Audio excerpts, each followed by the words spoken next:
biggest win in Bear Lake history has set you guys up to compete for your first ever state title in school history. How excited is the Bear Lake fan base? I can't believe we have to make this commercial. It's ridiculous. You'll think it's ridiculous too. Listen to this. This commercial is about, well, it's about parents being rude at high school athletic events. Ridiculous, right? It gets worse. Studies show more than 75% of new high school officials are quitting because of bad adult behavior. So now there's a shortage of refs here in Idaho, in almost all sports. No officials means no more games. Is that what you want for us? Come on, parents. It's time to grow up. Cheer for your team. Be proud of your children. But stop being so ridiculous. And don't make us run another commercial. Because we will. This message presented by the Idaho High School Activities Association and the Idaho Athletic Administrators Association, reminding you to always practice good sportsmanship. Welcome to the Ryerson Family Backyard Games. There will be obstacles to face and challenges to overcome. Are you ready? Welcome into the 2A state championship game. Bear Lake, Firth, Brandon Bainey alongside Lauren Jensen and Scott Burton down on the sidelines with Bear Lake head coach Ryan Messerly.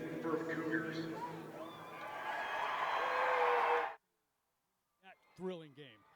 Well, I mean, we had our homecoming game with them as well this same year. And it was, I mean, I said it to another reporter one. It was deja vu. You know, same score at half. You know, they end up having a great second half, making the adjustments they needed, scoring late, and then we have to go into overtime. You know, and how that first game ended is he kicked it. We had to go, we decided, you know what, we're willing to lose the game to win it. So we went for two, ended up winning that game, and so it forced him to go for two against us the second time we see him, which I understand that as a coach, you know. But we were able to stop him and well, arguably the biggest win in Bear Lake history has set you guys up to compete for your first ever state title in school history. How excited is the Bear Lake fan base and the buzz around town?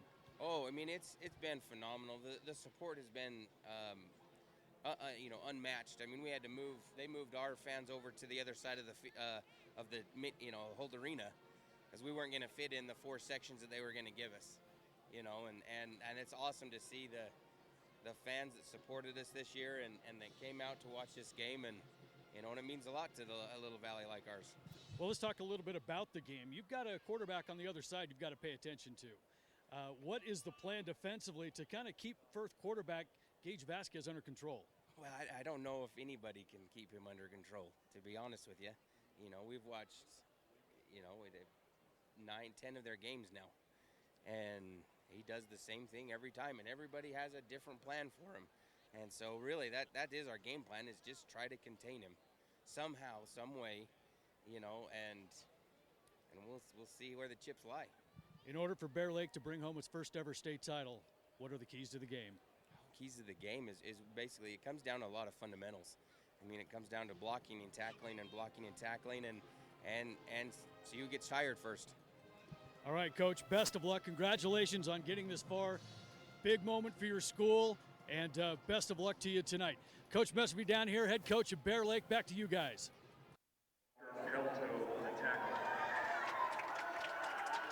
Back inside Holt Arena, Brandon Bainey alongside Lauren Jensen. Scott Burton down on the sidelines. Thanks, Scott. Scott also had a chance to catch up with Firth head coach Rigo Vasquez. We'll play that at the end of the first quarter. Opening kickoff, the Bears won the toss and deferred.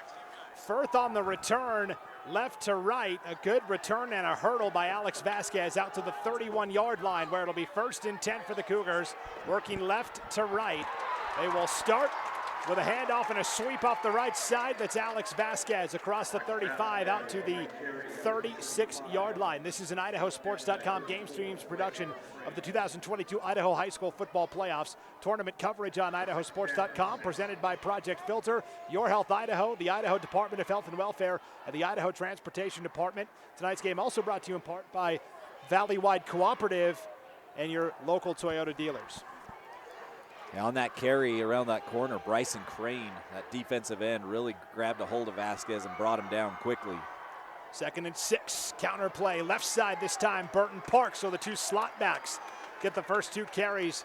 Park going right to left to the 39-yard line where it will be 3rd down and 2. Burton Park, a huge part of this offense, and he's had a heck of a playoff run thus far in this tournament. You know, just catching several touchdowns, 285 cool yards of receiving in the opening round against the North Fremont Huskies, excuse me. And he's going to be a big part of this game tonight if they're to win. 3rd and 2 now for the Cougars. Out of the shotgun, it's a quarterback keeper, Gage Vasquez off the right side. Brought down to the backfield by Brady Shull. Shull just came back from injury at the very end of the season. They need him more on defense than they do on offense, so he gets the start out there at corner tonight, and a big tackle for a loss of 2, 4th and 4. Yeah, just a great job of stringing that out, and then a great open field tackle against a shifty Vasquez who tried to make a cut, kind of slipped. Here is the punt off. Fair catch called for and signaled and caught at the 37-yard line where it'll be 1st and 10 for the Bear Lake offense. Let's meet the starting lineup for the Bear Lake offense. The offensive line, left tackle to right tackle. It is Tyler Burbank, the senior, Keaton Carlson, the senior, Dawson Smith, the junior, starts at center. Peyton Oxenbein at right guard is a senior, and Ethan Thornton, the senior, at right tackle. 4 wide receivers. It's senior Tyler Beersford, and then 3 juniors, Bryson Crane, Rhett Lloyd, and Toby Flake. The running back is senior Jordan Garbett, and at quarterback is the senior Tayson Neal, and he can really spin the ball, Lauren. Yeah, he really can throw it. He showed that last week, and then you've got Toby Flake out there that hit the game winner in overtime, the PAT, to put him into this championship game. 1st and 10 from their own 37. They'll start with a run that goes nowhere, blown up in the backfield by Firth. That is a loss of a yard on the carry by Beersford.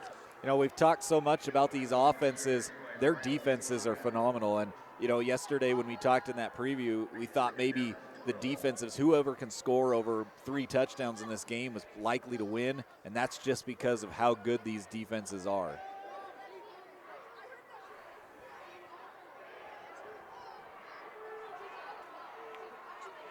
So it'll be 2nd down and 11. Back to passes. Neal slips out of it, throws on the run, too high, incomplete.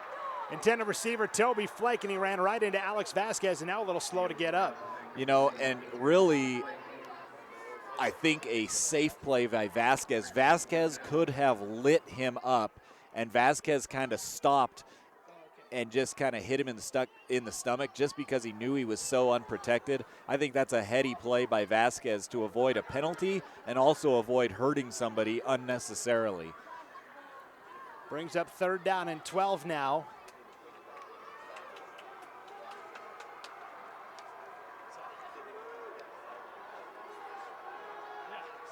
We had a feeling this could be a low-scoring defensive type of game between these two. Both average under 12 points allowed per game. Neal flushed out of the pocket, on the run, rolling out right side on 3rd and 11, throws short, incomplete. Flake wanted the flag, didn't get it, 4th down. There was a little contact there, but it was thrown behind Flake. Going to be really tough for an official to justify throwing that one when it would have had to have been a miraculous catch for Flake to make. So a 4th down stop for that Firth defense, the starting defense tonight for the Cougars. It's a 4-4 look defensively. The linemen are sophomore Chase Shook, junior Andrew Garcia, senior Todd Mayer, and junior Bridger Jolly. The linebackers are senior Mario Lizarraga, senior Kyle Jacobson, senior Wyatt Nelson, and sophomore Garrett Nelson. The 2 corners are the seniors Alex Vasquez and Burton Park, and Gage Vasquez, the senior, is the deep safety. That's the Firth defense tonight. Forces a punt here with 9:07 to play, first quarter of action. Good boot by Toby Flake. He does it all for this Bear Lake team. Takes a bounce inside the 30, will skip out of bounds around the 26-yard line where it'll be 1st and 10 for Firth. Let's meet the Firth offense for tonight. The offensive line, left tackle to right tackle, is senior Wyatt Nelson, sophomore Garrett Nelson, sophomore Cutter Arbun is the center, Mario Lizarraga, the senior at right guard, and Bridger Jolly, the junior at right tackle. Chase Shook, the sophomore, been playing more and more at tight end. 3 receivers, seniors Burton Park and Alex Vasquez, along with the sophomore Fisher Arnold. And then the backfield, running back Kyle Jacobson is a senior, and Gage Vasquez, the quarterback, senior as well.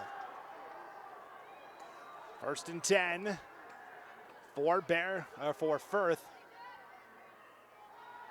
They will start with a run off to the right side that again goes nowhere. It's Kyle Jacobson for a loss of a yard. Yeah, and just getting in there right in the middle of everything, really chewing up that play was Walter Pelto, and just nowhere for him to go. A loss on the play, actually.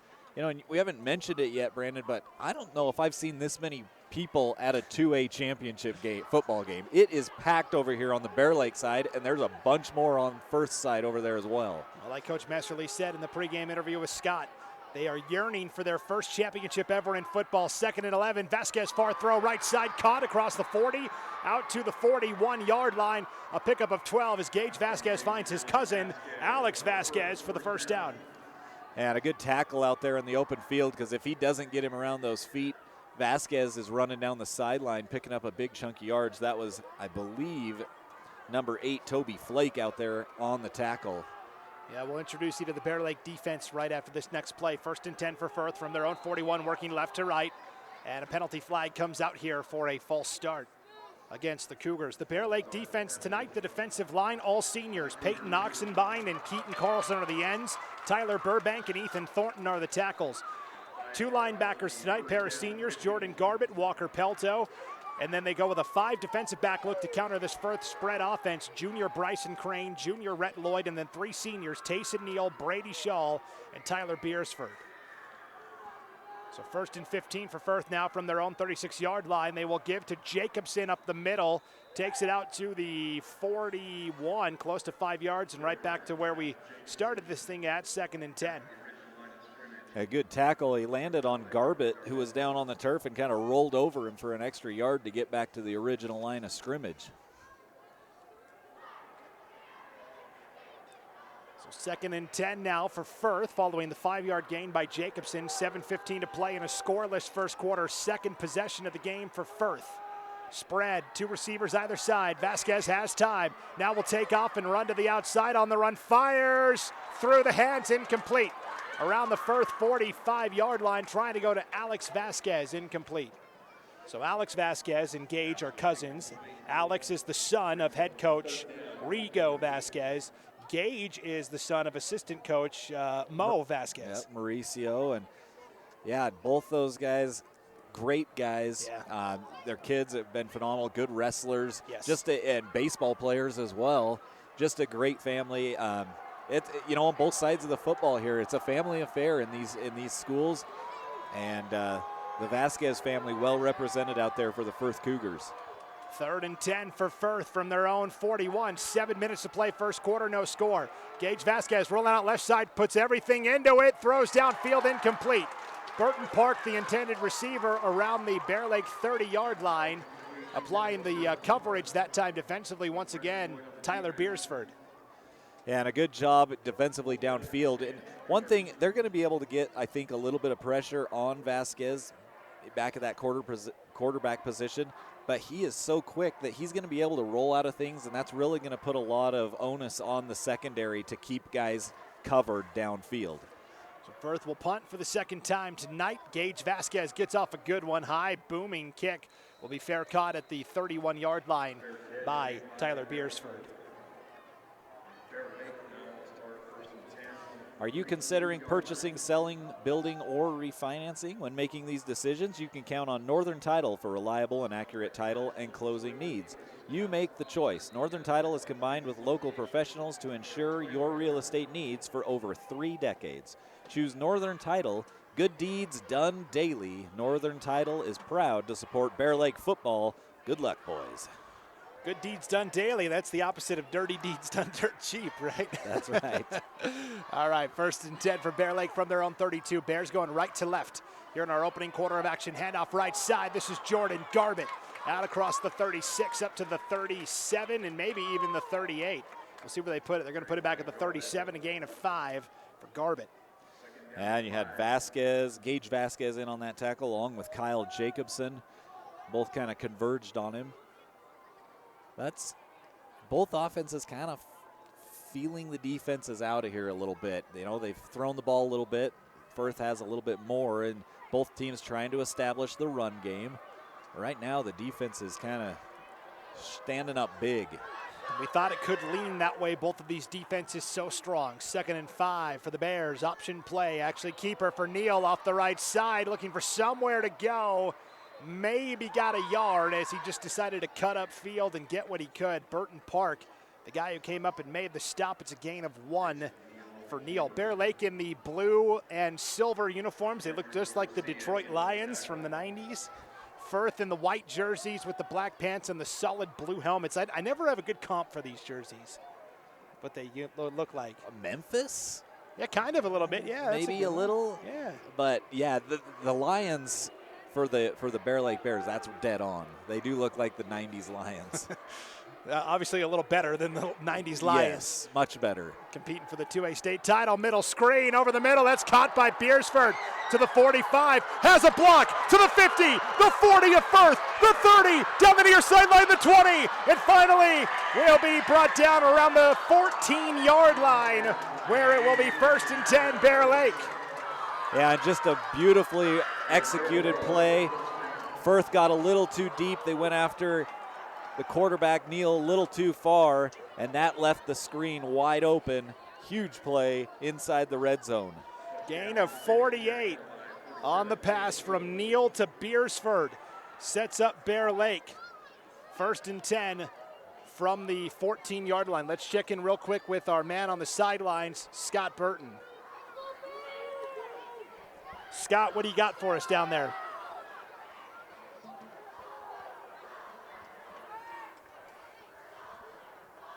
Quarterback keeper for Neal up the middle inside the 10 and down around the 9-yard line. All right, let's kick it down to Scott. Go ahead, Scott.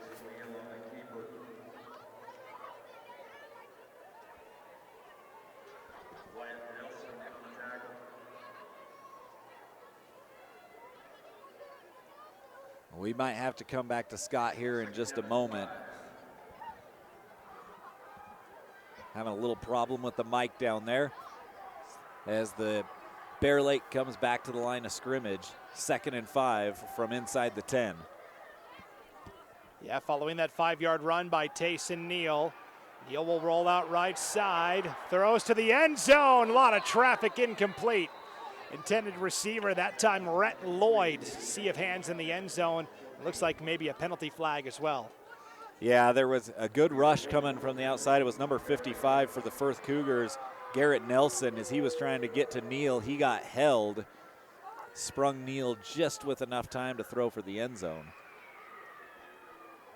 So it is a holding call against Bear Lake. We'll move it back to the 24-yard line of the Bears.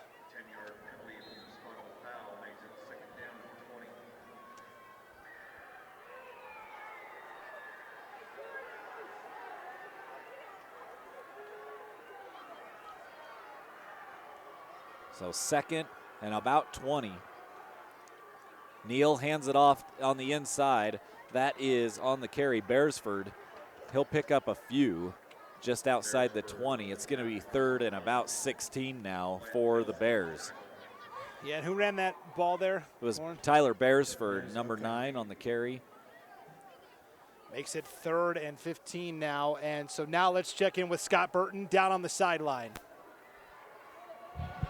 Hey guys, on that last play, or actually a few plays prior where they blew up that screen, that might have been stopped a little quicker, but the defenders ran into the official standing in the middle of the field, and it really opened up a lane. Got to watch out for that 12th man sometimes. Thanks, Scott. 3rd and 16. Neal on the run, nowhere to go. Gets a couple of yards, but that's it. Great tackle up front by Nelson from Firth. That's Wyatt Nelson, the senior. And 4th down coming up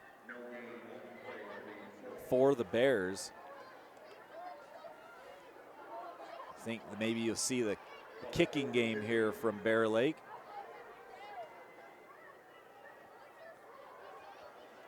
Toby Flake attempted a field goal last week against Westside that he hooked wide right.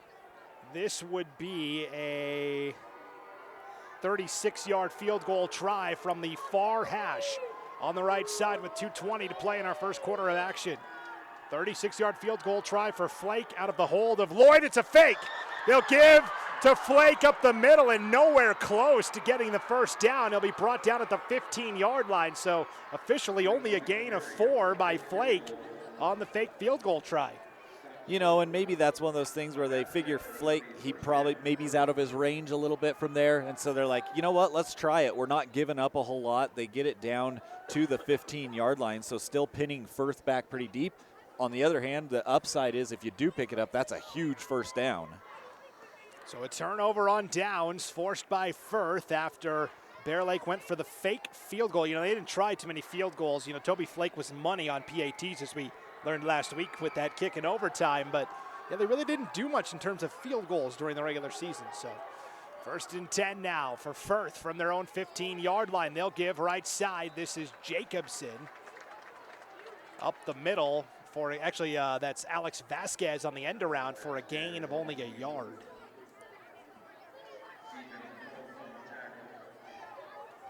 .157 to play here before halftime, or before the end of the first quarter. 0-0 ball game. If you're a fan of old school smash mouth defensive football, this is your type of battle. Yeah, both defenses have played very well. We thought that would be the case coming in, and they're showing it here in the first quarter. 2nd and 9, draw play to Jacobson. Tumbles like he's at daycare, and it's the day they brought out the gym mats for everybody to do their tumbles, but he's not going to get credit for the extra roll. He's only going to get the 2 yards, 3rd and 7. That was a pretty good somersault. Again, it's just kind of been the field position battle here throughout the first quarter. A lot of time with the ball on the ground, so the clocks just continue to run. Right now, Bear Lake is winning that field position battle as they've got Firth pinned back here inside their own 20. 1 minute to play, opening quarter of a 0-0 ball game. 3rd possession of the night for Firth. 3rd and 7 from their own 18. Vasquez feeling the heat, brought down in the backfield. Coming through on the stop for the Bear Lake Bears, Ethan Thornton with the sack. That is a loss of 4 and 4th down. And it looked like for a second Vasquez might get away. He was starting out of the pocket, and then somebody wrapped him up around the ankles. He went down. A big 4th down stop, and now Bear Lake set. They might get the ball in Firth territory depending on this punt. Yeah, Vasquez has done a good job tonight getting a lot of hang time. Not a ton of distance. This will be fielded at the 46-yard line by Beersford. Made the first man miss. The 40, the 35, the 30, the 25, and spills out of bounds there. A punt return of 21 yards by Beersford sets up Bear Lake in great field position. 1st and 10 from the Firth 25.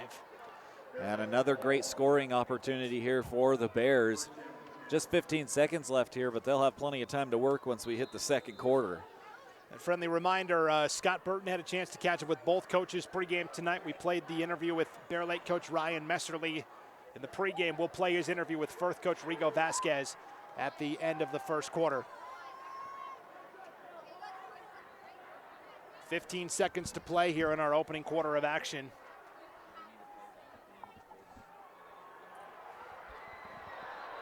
Handoff right side goes to Beersford, or a screen pass to Beersford. Brought down hard on the play by Alex Vasquez, and that should take us to the end of the quarter. So Rigo Vasquez, Firth head coach before the game tonight. Here he is with Scott Burton. Down here on the field with head coach from Firth, Rigo Vasquez. And coach, you guys are playing in your 3rd consecutive state title game, and that kind of stuff is really unheard of. What does it take as a program to get to your 3rd state title game? Well, it takes a lot of commitment for the kids. Obviously, you got to have some good kids. You got to build that foundation. And being in our third state championship game, can't say enough about those kids. Well, and you guys had to overcome a little bit of a pickle last week, down 14-0 against Aberdeen. What was the message to the team after falling down by 2 touchdowns?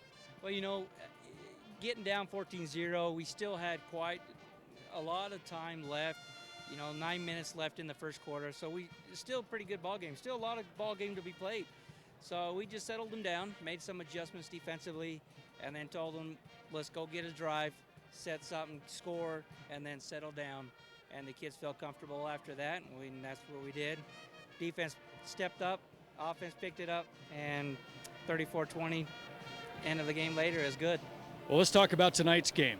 Defensively, you guys are going to have to find a way to stop a pretty successful passing attack. What are the keys to doing that? Well, I think we got to be able to read our keys. Obviously, Neil is a fantastic thrower. Defensively, our DBs got to do a job. They got to be able to man up and do their assignment. Biggest thing for us is that we can't get ourselves caught looking in the backfield. And I think if that holds true, I think we'll be all right. At around Firth, it's got to be pretty electric around there right now. Third time in a row. This is old hat to everybody. They're like, hey, this is the time we're going to get it done. What's been the atmosphere around Firth? Well, we're excited. I mean, obviously getting 3 years in a row this year with a phenomenal senior class. The vibe is definitely different, us being, obviously going into a different coaching staff, me being the defensive coordinator the last few years and now being the head coach. I think we've established a little bit more this year on the camaraderie of the kids. They're a solid group, very night, just solid with them. And again, I can't say much more about those senior class. They've really stepped up over the last 3 years, to be honest with you. And we're hoping that tonight's the night that we can get by. Coach Vasquez, best of luck tonight in state championship game against Bear Lake. Down here with head coach Arrigo Vasquez from Firth. Back to you guys. Thanks, Scott, for interviewing Rigo Vasquez there as we start the second quarter of action. Neal rollout left side, finds his man down to the 15-yard line. That is a gain of 10 on the reception to Rhett Lloyd. Now sets up a 3rd and 1. They will give up the middle to Garbett. Garbett can't get there, and it's 4th and inches. So here we go, 10:35 to play here before halftime. No score yet. 4th and inches from the 15 for Bear Lake. Neal out route caught at the 12-yard line for the first down. That's Rhett Lloyd. Boy, 4th and inches going with a pass play, Lauren. Risky. Yeah, risky, but they ran the play perfectly. They got their man wide open just beyond the sticks, Rhett Lloyd, where they wanted him, and Neal put it on the money. So it's 1st and 10 now. Best scoring opportunity of the evening for either team. Bear Lake now moving left to right here in our second quarter of action, threatening for the first time tonight. It was all set up by the great defensive stop and then the 20-yard punt return by Beersford. It's now 1st and 10 from the 11-yard line of Firth. Neal throwing to the end zone for Crane. The fade broken up. Great defensive coverage by Burton Park in the short corner of the near side of the end zone. I think they watched the film of that overtime fade against Westside last week, and they said, we're not letting that happen. Yeah, Burton Park one-on-one out there on an island by himself. He's only 5'8", 130, but really physical player, got up there and knocked that ball down. So 9:56 to play here before halftime. No score between Bear Lake and Firth, but the Bears knocking at the door. It's 2nd and 10 from the Firth 11. 2 receivers either side. Garbett on the right hip of Neal. Beersford in motion. Rolling out right side. Neal going to try and take off and run for what he can, which is not much. Maybe got to the 10. We'll see where they mark him out on the near sideline. Yeah, again, just good coverage downfield into that end zone for the Cougars, and then a good pursuit by that defensive line to force Neal out of bounds. Officially no gain on the carry by Tayson Neal. Now makes it 3rd and 10 from the 11-yard line. Bear Lake can pick up the first down without getting the touchdown. We're down to 9:48 to play here, and it's been a very fast-moving first half. Yeah, these quarters really moving with that clock continuing to run as much as they've put it on the ground. Trips to the left, the wide side of the field, single receiver to the right side. The short side is Crane. Neal looking over the middle, fires incomplete. heavily congested area. He had both Lloyd and Flake in the neighborhood. Now brings up 4th down. We saw Bear Lake come out for a 36-yard field goal on their last drive, Lauren. Ended up being a fake that didn't really work out. Do they go for it here on 4th and 10? Yeah, I mean, this would be about a 25, 26-yard field goal from that right hash. Not a bad angle on it, but it doesn't look like they got the field goal unit out there. It looks like they're going to go for it. The Bear Lake offense staying out. 2 receivers to the left side. It is Flake wide, Lloyd in the slot. 2 receivers to the right, Crane wide, Beersford in the slot. Neal out of the shotgun here on 4th and 10. Flags come out. And of course, both sides pointing at each other, right? There was a little bit of a jump defensively, but the offensive lineman, one of them started rocking back slowly, and it is going to go against the Bears. Wow. Ever so slightly. It was big number 74 there for Ethan Thornton. He just kind of started falling back on his heels. Thornton had that big sack on defense on the last drive for Bear Lake defensively, and now Coach Messerly wants a timeout here. So Bear Lake will spend their first timeout with 9:43 to play here before halftime in a scoreless 2A state championship game. Dr. Hansen at River Valley Dental in Shelley has been serving patients for over 25 years. Dr. Hansen and Shelley alum Dr. Tanner Hyam are eager to serve you. The highly trained team at River Valley Dental works together to provide you with courteous and professional dental care in the most comfortable environment possible. They offer personalized treatments that will help you make an informed decision about your oral health. Dr. Hansen and Dr. Hyam at River Valley Dental are proud to support Firth in the playoffs this year. And Brolams and Shelley is proud to support the Firth Cougars at state this year and wish them good luck. Go Cougars from everyone at Brolams in Shelley. And Matthews Plumbing has been in business since 1947. At Matthews Plumbing, they can service new or existing homes. Matthews Plumbing has been serving the Shelley community for over 70 years. Matthews Plumbing wants to wish the Cougars good luck in tonight's game. These teams met back on September 9th. Bear Lake won that contest 21-14 in the regular season. The game was tied 14-all at halftime. We could be headed for a similar outcome here on 4th and 15. Neal over the middle. He's got his man, Bryson Crane, for the Bear Lake touchdown from 15 yards out. Crane ran the post route on the right side, and Neal hit him right between the numbers for 6. Yeah, both Park and Fisher Arnold were there in the defense, but just a better route run by Crane right to the spot where Neal was looking for him, and the Bears strike first. So a 6-0 lead for Bear Lake, and now Toby Flake will come on for the point after try. That was on a 4th and 15 play, Lauren, and it's blocked. The kick gets blocked for a moment. It'll be picked up by the holder, Flake. He'll throw it out to Beersford. Beersford may get the 2-point conversion. Lunges for the pylon. He's got it. Oh, my goodness. And Firth's defensive lineman who came through and blocked that kick, Garrett Nelson, kind of gives the dismissive wave of the hands like, come on, he didn't get in. So Nelson blocked it for Firth. It was picked up by the holder, Toby Flake. He ends up throwing it to Beersford around the 25, maybe the 20, and Beersford takes it in for 2. What a crazy play. Yeah, just a series of unfortunate events for the Cougars. As again, kind of after you block that, you kind of think everything's over. And Coach Vasquez is out there really arguing his case. I also thought it was the case on blocked PATs that was a dead ball, but I'm not sure of that.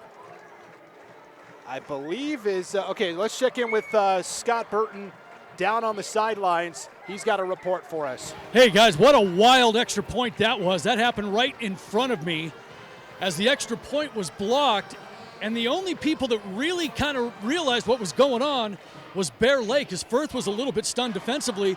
A lot of them just kind of standing there thinking, well, they can't do anything with the football, but that allowed Bear Lake to turn the corner and a dive to the pylon for the 2-point conversion. Wild play. Back up to you. All right, thanks a lot, Scott. And Lauren, to your point, I believe it's if the defense cannot advance the ball. Correct. I believe the offense can still, if it falls into their hands, they still have a chance to make the play. And like Scott said, it happened right in front of him down there on the field. Firth a little shell-shocked. Yeah, just kind of a bizarre play. You do not see that very often at all, and to see it here in a championship game, even more rare. But the Bears up 8-0. Now a line drive kick off the chest of Gage Vasquez around the 15-yard line. Vasquez dances to the outside. Penalty flag comes out the 35, the 40. Vasquez still running to the 50. We'll see if it comes out. A Firth Cougar injured on the play as well, down around the 35-yard line with 9:30 to play here before halftime and an 8-0 lead for Bear Lake. Yeah, and we'll see if this goes against the Cougars. A lot of times on those returns you see a hold or a block in the back, but it's the Cougar that's down hurt on the field. Maybe he got lit up from behind. We have no indication yet from the officials, and there is an injured player down there. It is a Firth Cougar down at about the 37-yard line.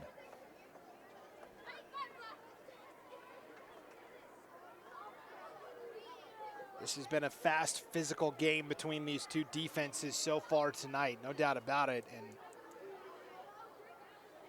you hate to see that, because for these teams, you're not just losing one guy, you're losing two, because almost all of these guys go both ways as well. And the call from the official was a personal foul on sportsmanlike conduct against Firth. So that's, I would assume, from the spot where that happened, which was out around the 35, 37-yard line. That's going to take it all the way back near the 20.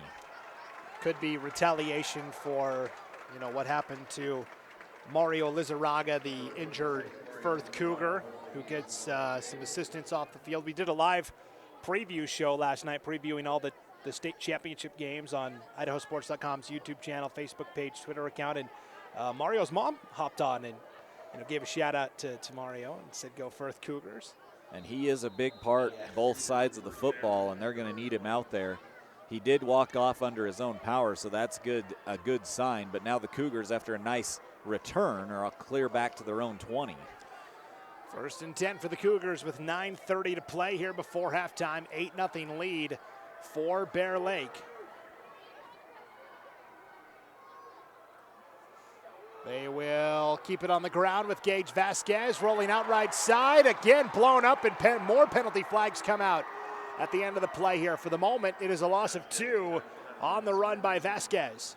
And I think they got Vasquez up around the neck inside the pads and pulled him down backwards. I think those are going to be horse collar penalties. And that's, again, spot on, Lauren. You're like Nostradamus tonight. Elicits a few boos from the Bear Lake fans in front of us, but I think ultimately the right call. Yeah, there's been some very physical play. Now that ball out near where it was on the original return out to the 35, but just physical on both sides of the football. These guys are getting after it. Yeah, those two penalties essentially cancel each other out. 9:10 to play before halftime. Firth working right to left. 1st and 10 from their own 35. Vasquez rolling out right side, throws it out of bounds. Didn't have anybody open. And that's the difference, between a veteran quarterback and a guy who's still learning the position. We saw in the first game tonight, Lauren, right before halftime, Oakley's quarterback, Porter Pickett, on the exact same play, instead of throwing it out of bounds, tried to make the play, and it was intercepted. And the Oakley coaches were not happy about that. So that's a veteran play from Gage Vasquez there. Yeah, and good to get rid of it, because he would have lost at least 5 yards had he tried to go out of bounds in that scenario. So good job recognizing that, getting rid of it, living to play another down. 9:04 to play before halftime. Gage Vasquez just 1 of 4 passing so far tonight for 11 yards. 2nd and 10 from his own 35. Will be brought down back at the 30. That's Thornton again. His 2nd sack of the night. It's 3rd and 15. Yeah, and those holes just closing up a lot quicker than Vasquez. There's a little glimmer of light there. Vasquez trying to get through it, but Thornton, those big arms there waiting for him, took him down. Like you said, 2nd sack of the night. And, Thornton, he just had 1 sack on the regular season, but as a team, these guys have, about 12, 15 sacks as a team. So they are used to getting some pressure on the quarterback. 3rd and 15 for Firth now from their own 30. 8:20 to play before halftime. 8-0 lead for Bear Lake. And Firth head coach Rigo Vasquez is going to spend a timeout here. So 8:18 to play before halftime. 8-0 lead for Bear Lake. Firth facing a 3rd and 15. As we work with families to celebrate and honor the life of loved ones, Schwab Matthews Mortuary provides services offering personalized burial vaults and caskets, horse-drawn hearse, audio and transcribed recordings of funerals, prearranged funeral plans, and headstone design. Having 2 licensed funeral directors, Chad Walker, Bear Lake County Coroner, and licensed mortician Dane Schwab, owner and licensed, he is the owner and licensed mortician. Schwab Matthews Mortuary and staff will continue to provide superior funeral service to members of all faiths. Please visit us on the web at MatthewsMortuaryInc.com or call us at 847-0451. Matthews Mortuary is a proud supporter of Bear Lake Athletics. Good luck, boys. All right, let's send it down now to Scott Burton down on the sideline. He's got an injury update for us. Go ahead, Scott.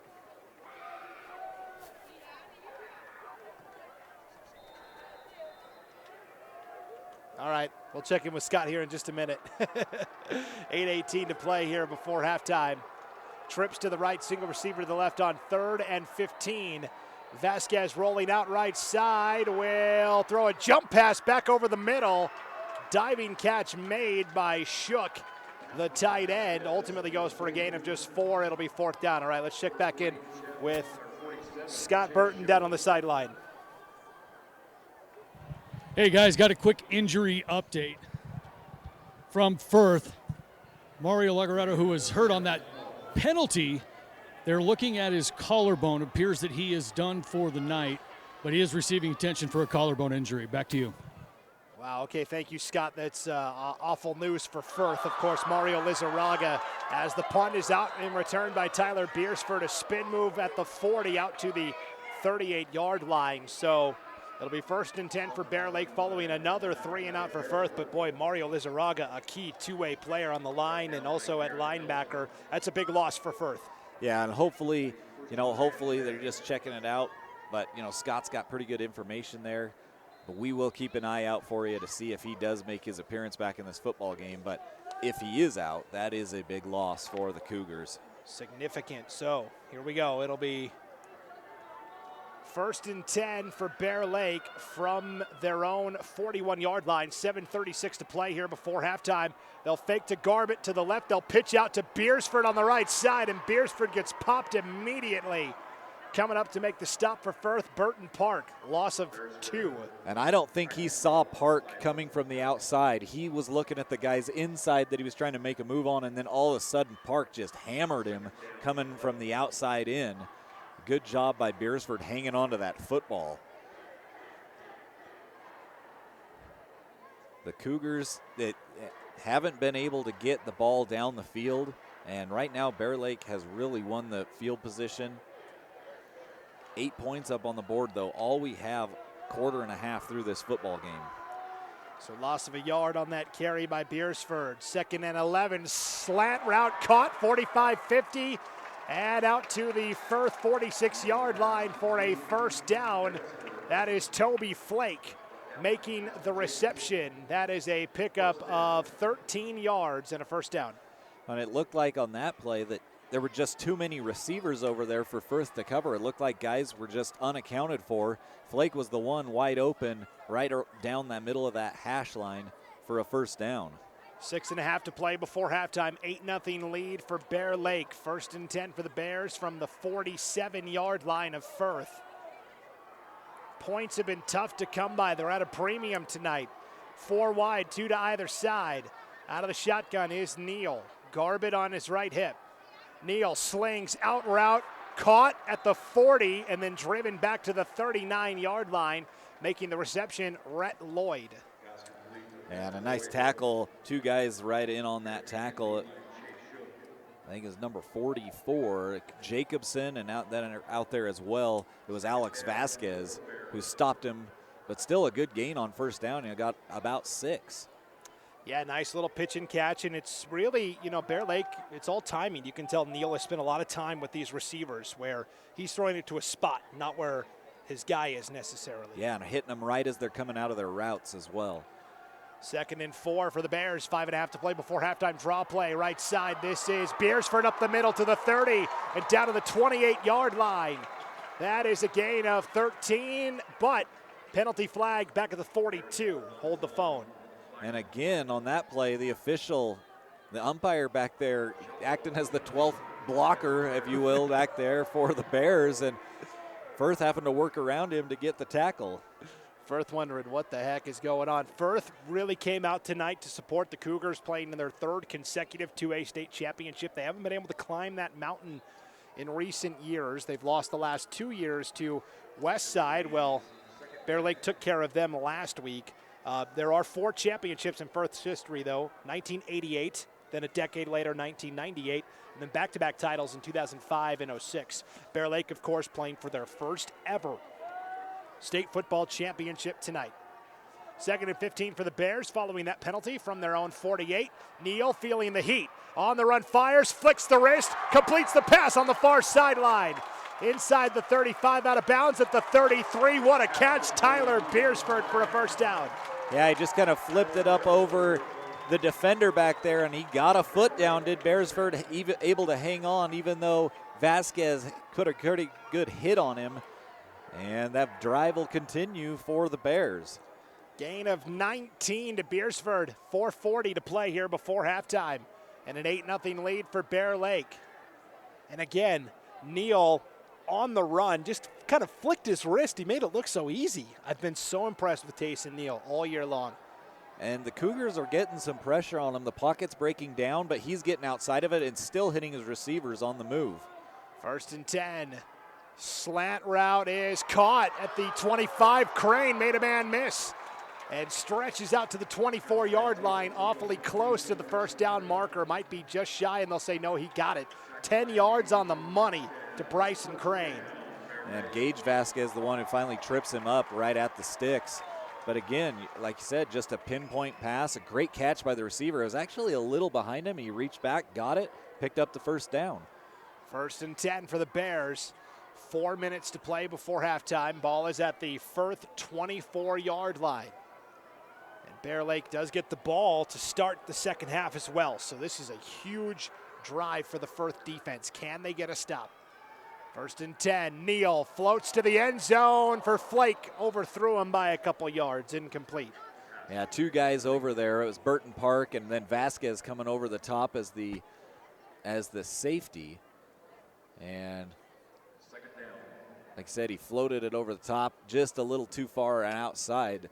Looked like guys kind of ended up banging into the wall over there a little bit as they went out of the end zone as a dead sprint to that pylon. Yeah, and what you describe as the wall is really a metal bar with basically an inch pad on it. Yes. Not much of a padding. It hurts for sure. 3:44 to play before halftime. 2nd and 10 for Bear Lake from the Firth 24. 4 wide again, 2 to either side. Inside draw. This is Garbett up the middle. Garbett down to the 15-yard line. Gain of 9. It'll be 3rd and 1 upcoming. And again on that play, it looks like Firth has him corralled, and then Garbett just spins out of there, picking up good yardage to make it 3rd and short on a big 3rd down situation here for both teams. 3:20 and counting before halftime. Bear Lake on the move, leading 8-0, a 3rd and 1 for the Bears at the 15-yard line of the Cougars. They got to get to the 14 to pick up the first down. 2 receivers left, 2 receivers right. Neal out of the gun, Garbett on his left hip. Quarterback draw, Neal inside the 10, down to the 9. Easily picks up the first down, gets 6. And right now another one of those big defensive linemen for the Cougars down on the field right about the 12-yard line. Not sure who it is. Trainers will come on to look at him. But again, you know, the Bear Lake Bears, they're able to pick up that yardage that they need. They've been able to do it through the air. They've been able to run it on the ground. The Cougars, their defense in a big hole here, 2:57 left. Not much time. Yeah, already without Mario Lizarraga as well, who is out with injury. So while this next player gets attended to, let's thank a couple more of our sponsors. Liberty Chrysler Jeep and Dodge are proud supporters of Bear Lake Athletics and want to wish the boys good luck in tonight's championship game. And Go Lightly Financial in Preston is there to help you get your financial house in order with tax planning, life insurance, even estate and retirement planning. You have enough stress in your life, let Go Lightly Financial take just a little of that stress away by helping you and your family today. Call Eldon Go Lightly at 208-852-2375 and get started on securing your financial future today. Good luck to all my friends at Bear Lake. Let's have a great game, boys. And Brolem's in Montpelier is proud to support the Bear Lake boys at state this year and wish them good luck. Go Bears from everyone at Brolem's in Montpelier. Yeah, that's Andrew Garcia being helped up off the field, the latest Firth injury, junior defensive tackle. We sure hope he's all right, as in 2A football, doesn't take much to cut into that depth. So it'll be first and goal for Bear Lake from the 8-yard line following the injury timeout. Neal bobbled snap, gives it to Beersford. Sweet play left side, will get inside the 5, and that's it. Great pursuit. Chase Shook nearly got him back at the 10, but Beersford turned on the jets and is able to take it out of bounds around the 6. Now, and we've seen this from the Firth defense. They have been backed up against their own goal line a few times in these playoffs, and they have held strong. They've forced 4-and-outs, and this would be a huge one for the Cougars to come up with a stop. And again, last week, Firth got down 14-0 to Aberdeen early. Difference is Bear Lake a little bit higher in the stratosphere than Aberdeen is. 2:49 to play before halftime. Second and goal from the 6. Bobbled snap. Neal has to fall on it back at the 19-yard line. And that could be the opening that Firth needs. Yeah, just the last snap, Neal did a good job corralling it because it was off the mark. This time you can't, all the way back to the 18. So now this looks a lot different. Third and goal way back here. Yeah, and Bear Lake is going to spend a timeout to talk about it. 2:32 to play before halftime. Third and goal from the 18, upcoming for Bear Lake, leading 8-0. Did you know that since 2019, Direct Communications has donated more than $220,000 to local schools in eastern Idaho? Sign up or upgrade your speed now, and we'll donate your first month's payment to the local school of your choice. You can learn more about Direct Communications Premium Fiber at directcom.com/fiber. And no matter what you're looking for, you'll find it at Bear Lake Memorial Hospital. We offer a wide array of services, including physicians' clinics, emergency care, home health, dialysis, physical therapy, orthopedic surgery, weight loss surgery, and much, much more. To get more information, visit blmhospital.com or call 208-847-1630 today. Bear Lake Memorial Hospital is a proud supporter of Bear Lake Athletics. Good luck, boys. And literally, I think everybody from Montpelier and the Bear Lake area is here in Holt Arena tonight. Last one out of town, turn off the lights. You know, only the one side, the opposite side of Holt Arena was supposed to be open tonight, and George Casper, the great events coordinator here at Holt Arena, basically said, yeah, that's not going to work. Let's open up that other side. And yeah, Bear Lake fans changed that plan quickly as they started filing in this afternoon. Out of the timeout, third and goal from the 18 now for Bear Lake. Neal feeling the heat. Down he goes, back at the 25-yard line. In on the sack for the Cougars, Todd Mayer, the senior defensive tackle. And I don't know what it is, but, man, the Cougars start to feel that goal line behind their backs, and just something clicks in their minds, and all of a sudden it's fourth and goal all the way back out here at the 25-yard line. You know, I was talking to Coach Rigo Vasquez before the game tonight. He's, of course, the defensive coordinator. I said, what would you call your defense, a 4-4? And he just kind of was like, yeah, you could call it that. We got a lot of interchangeable parts. And I said, it's very fluid. I said, but for my purposes as a broadcaster, he goes, yeah, you're probably safe calling it a 4-4. But it's so impressive to watch this defensive unit. 1:45 and counting here before halftime. Bear Lake's going to go for it. Fourth and goal from the 25. Neal throwing a home run ball to the end zone. Broken up. Intended receiver was Flake in the far corner of the end zone. That's Chase Shook and Alex Vasquez providing the coverage.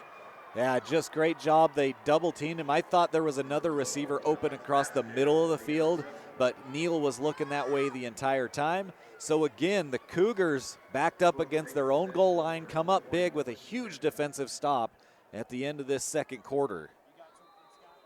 Just a minute 35 left here in the quarter, and the Cougars take over 1st and 10 at their own 20-yard line. You know, and this game continues as is. We're going to look back on that series as just a momentous stop for the Firth defense. Momentous. That's a $5 word. I like that. 1st and 10 for Firth. Handoff right side. Actually, Gage Vasquez will keep it. Will take it out to the 23-yard line.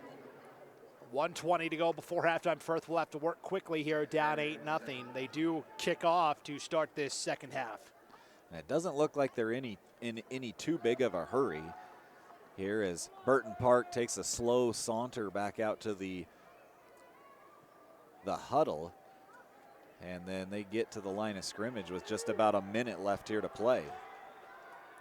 Maybe Firth says we don't want to give it back to that Bear Lake offense either. Showed off the deep ball last week in that overtime win over Westside. Bear Lake did.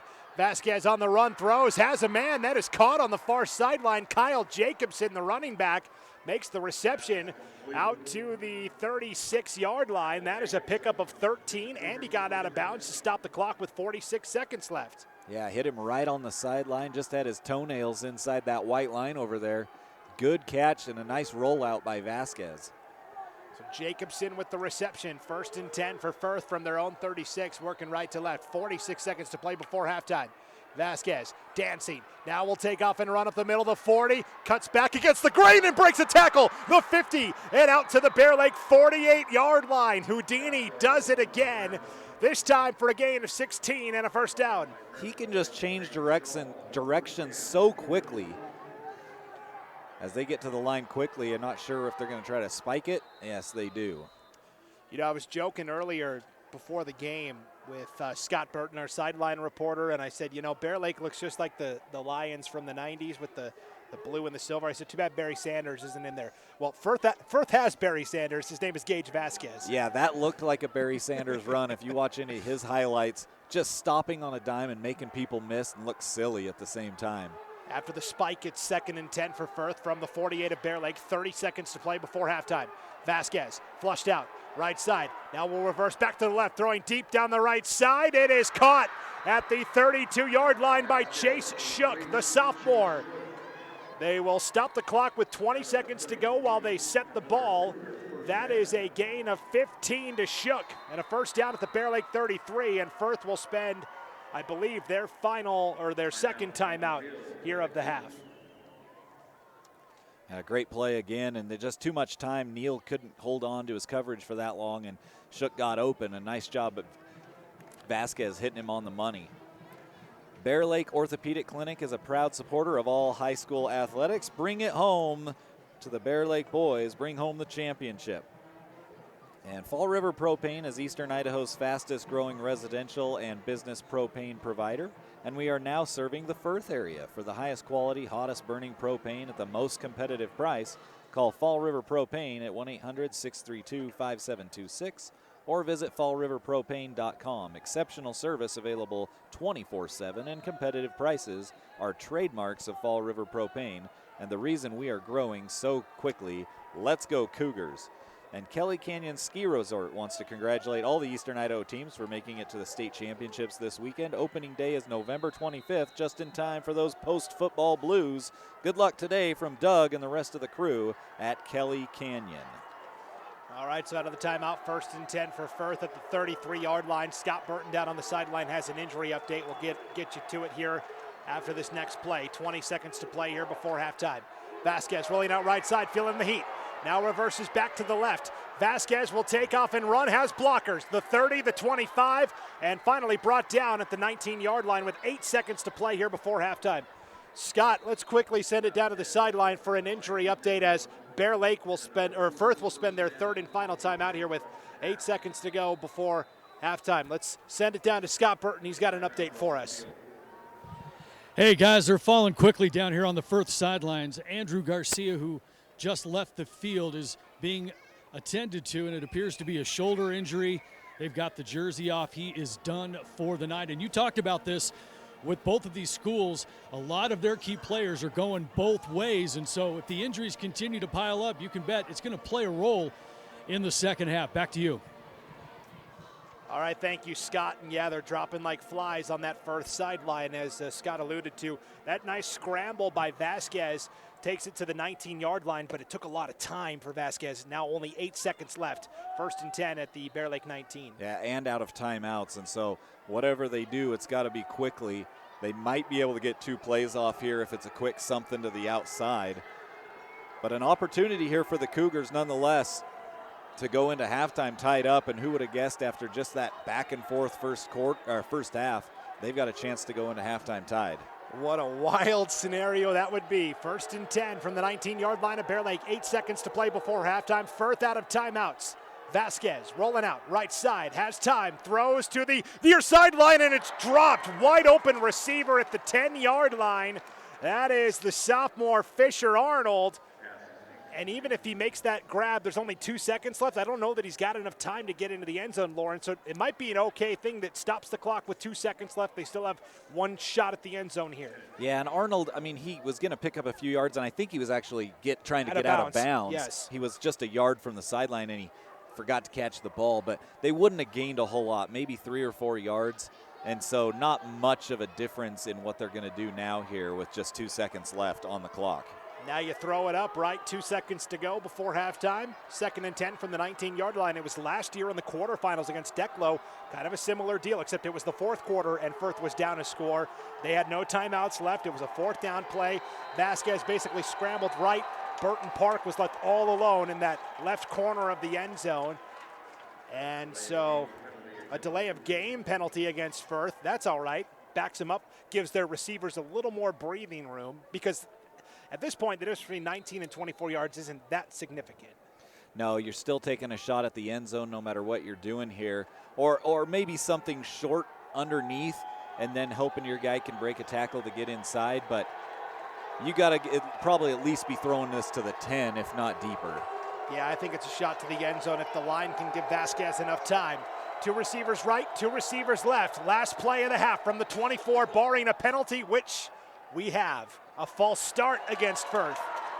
Now you're talking about back to the 29. Now the difference between 19 and 29, kind of significant. Yeah, it's significant. I mean, Vasquez can still get it there, but you got to think he's going to be back, around more like the 35 when he lets go of this, unless he scrambles out to the outside. Now, the only other thing this does, though, is it gives Vasquez a lot more room to run. If he starts scrambling around, it's a lot harder to cover 30 yards versus, 20 yards of field. We'll see what Firth has here. Alex Vasquez wide to the right along with Arnold and Burton Park. They're all stacked vertically on the right side, and the lone receiver on the left is Shook. Vasquez, last play of the half, steps up, brought down, back at the 35-yard line. And coming through with a sack for Bear Lake just before halftime, Dawson Smith. Yeah, just nowhere to go for Vasquez that time. The pocket collapsed around him. He couldn't escape, and that ends the half. A great defensive half from the Bear Lake Bears. What an opening half we had in this 2A state championship game, as good as advertised. At the break, it is the Bear Lake Bears 8, the Firth Cougars nada. We will be back with the IdahoSports.com halftime show right after this break. You're listening to the 2022 Idaho 2A State Football Championship game on IdahoSports.com. Ads like this keep popping up, but I see through the hype, because those vape clouds people claim are just water vapor contain as many as 31 different chemicals, like formaldehyde, the stuff they preserve dead bodies with. And while the flavors sound all harmless, we still have no idea what these ingredients could be doing to our bodies. But I already see vaping for exactly what it is. Get the real facts at BehindTheHaze.com. We're Valley-wide Country Store. For 100 years, we've been your #1 choice for food, fuel, farm supplies, and just about everything else you could need to get you through your day. We know you work until the job is done, and so do we. For gas on the go, or a little extra to help you get down the road, you can count on us. We are proud to employ your neighbors and to be a cornerstone of your community. We're Valley-wide. Yesterday, today, and tomorrow, we're here for you.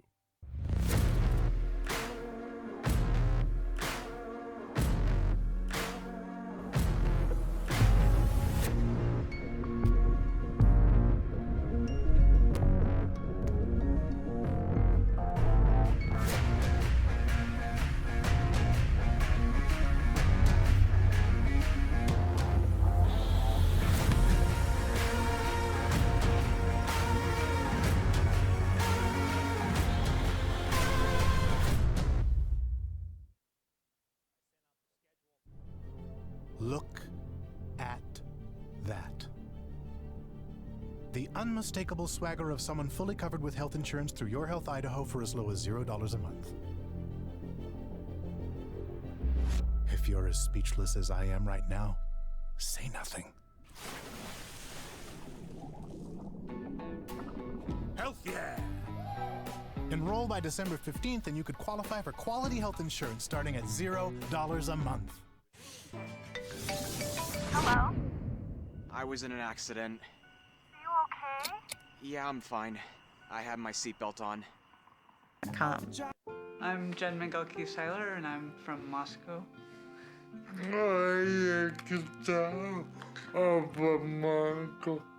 I think it's really important to get vaccinated because it's not just about me and my health, it's about the people around me. We have a lot of friends who have disabilities or have different health conditions. I want to make sure I don't make anyone sick. So we chose to get vaccinated to keep each other healthy. Taking the hard path isn't always easy. It takes courage and determination to do hard things. Quitting tobacco and vaping is possible. You decide when. We'll show you how. Learn more at projectfilter.org or call 1-800-QUIT-NOW.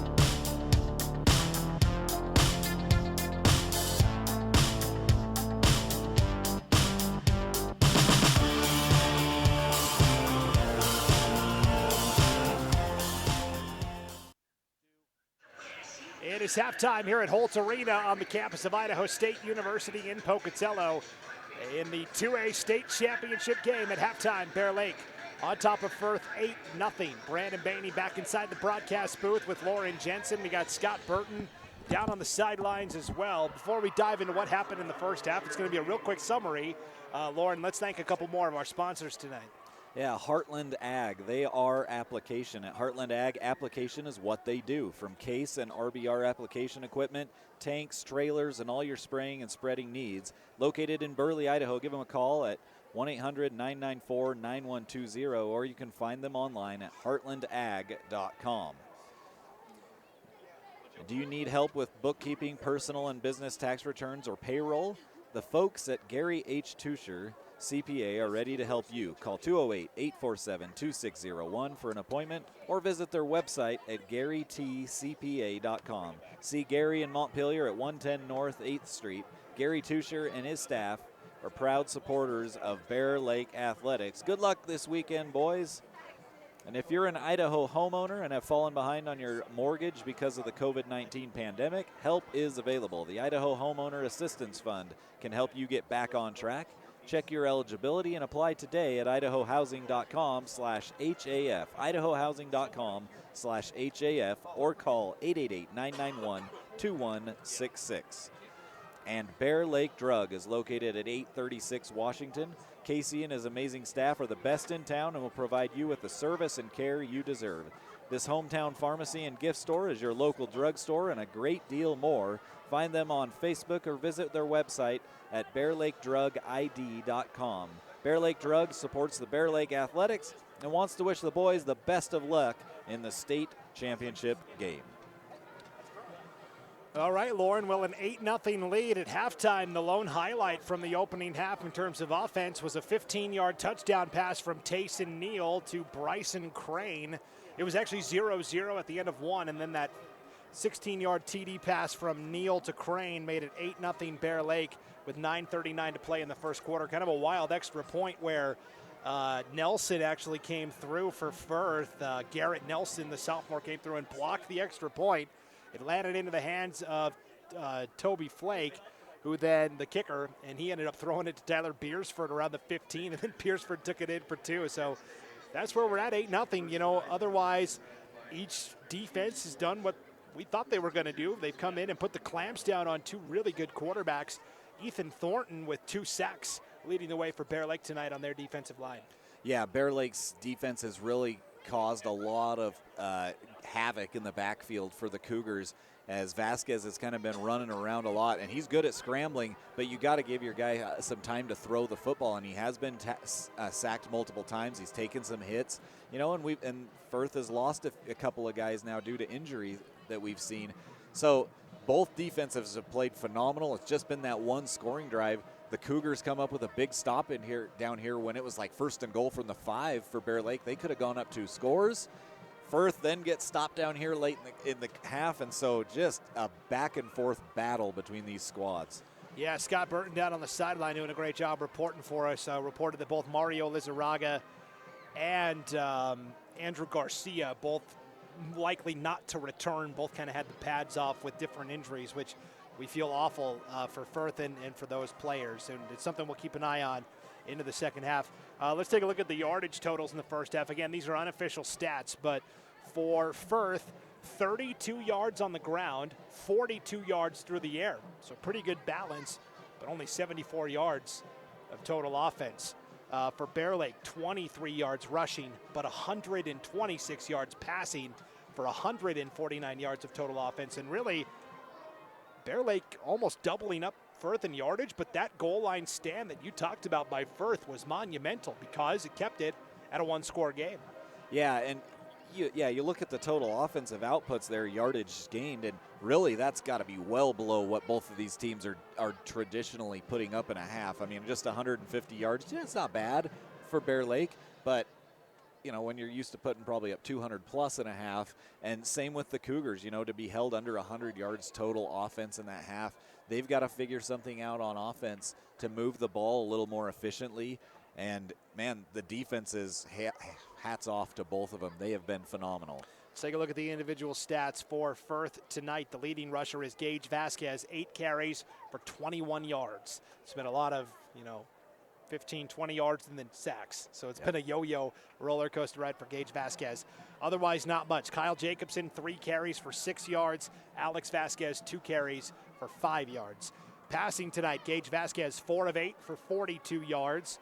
The top receiver is Chase Shook, the tight end, 2 catches for 18 yards. It is Kyle Jacobson, 1 catch for 13 yards, and Alex Vasquez has 1 catch for 11 yards. And now for Bear Lake. Not much rushing in the first half. Jordan Garbett leads the way, 3 carries for 14 yards. It is Toby Flake, 1 carry for 4 yards.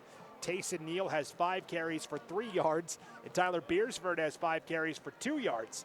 So Neal and Beersford have combined for 10 carries, and they've combined for 5 yards.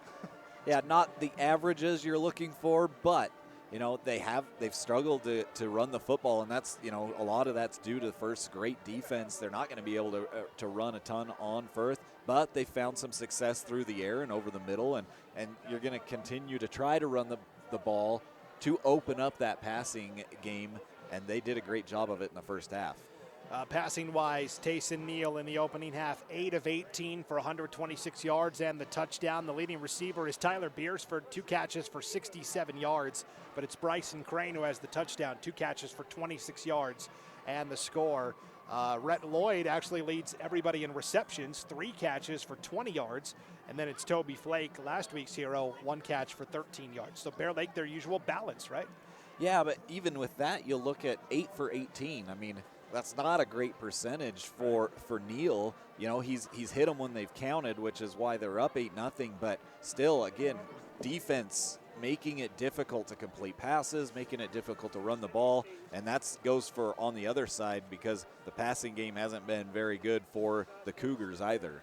Yeah, on the season, Neal completed 60% of his passes, 113 of 188. So percentage right now a little shy of that mark, but it'll be really interesting to see, what each of these coaches have in store. I know Scott Burton down on the sidelines is going to try and talk to both Coach Ryan Messerly for Bear Lake and Rigo Vasquez for Firth, and then relay what they told him to us here momentarily. Rigo Vasquez in his first season as the Firth head coach, Ryan Messerly in his 7th season at Bear Lake. First time in a long time. It's not like Westside or Declo that's competing for the title. I guess Firth's been here the last 2 years, but somebody new going to be holding up that 2A trophy this year. Yeah, Firth has been here, just haven't been able to get over the hump. And for Bear Lake, you know, they've been in that shadow of Westside for years. And to break through, especially in the way they did it this year, 2 overtime wins, once in the regular season to win the regular season title, and then once in the playoffs last week to knock off the Westside Pirates. You know, it almost, you know, if you're Bear Lake fan, you got to feel like there's a little bit of destiny going on here on your side of the football. And, man, they showed up in droves to see what was going to happen tonight. And, of course, Bear Lake, no strangers to success on the basketball court, right? They've won a lot of state basketball titles under head coach Brandon Carlson over the years. His son, Keaton Carlson, is a senior to a lineman for Bear Lake this year. And Firth is no stranger to basketball success either with Scott Adams, right? Legendary coach at Firth. Yeah, they've got a lot of titles under their belt as well. And, you know, Coach Adams stepped away for a couple of years, but back at the helm there and trying to get that program back to its you know, their splendor that they're used to. And they've got some athletes, and so it'll be fun to continue to watch them. But right now, you know, I'm sure Coach Adams here cheering on all the kids that are playing on this football team as Firth just making their appearance out onto the field here with about 1:40 before half. Yeah, I wonder if they'll add a little time back onto the clock. They typically do. You always add 3 minutes. Right. It doesn't matter what happens. You always add 3 minutes. Add the 3 minutes, and Firth took a little extra time to come out and regroup. And first-year head coach Rigo Vasquez, will see what kind of message he delivered to his team. Just over a minute left here as Firth, their team kind of congregating there over on the side of the end zone. They got a big banner up for them to run through between all of the cheerleaders as they get ready to come out on the field. Always interesting to see the type of halftime adjustments that are made as the Cougars break through the big banner that was made, trying to get a breakthrough in this ball game to find themselves into the end zone. 44 seconds and counting. Not sure if we're going to see that traditional 3 minutes put back on. The officials are out onto the field as well down here. I want to thank some of our sponsors again: Northern Title, Schwab Matthews Mortuary, Direct Communications, Bear Lake Memorial Hospital, Bear Lake Orthopedic Clinic. Also Brolum's in Shelley, Fall River Propane, River Valley Dental, Matthews Plumbing, Kelly Canyon Ski Resort, Heartland Ag, and then again out of Montpelier, Gary Tusher CPA, Bear Lake Drug, Liberty Chrysler Jeep Dodge, Go Lightly Financial, and Brolum's as well in Montpelier. And a huge thanks to the Idaho Housing and the Idaho Homeowner Assistance Fund.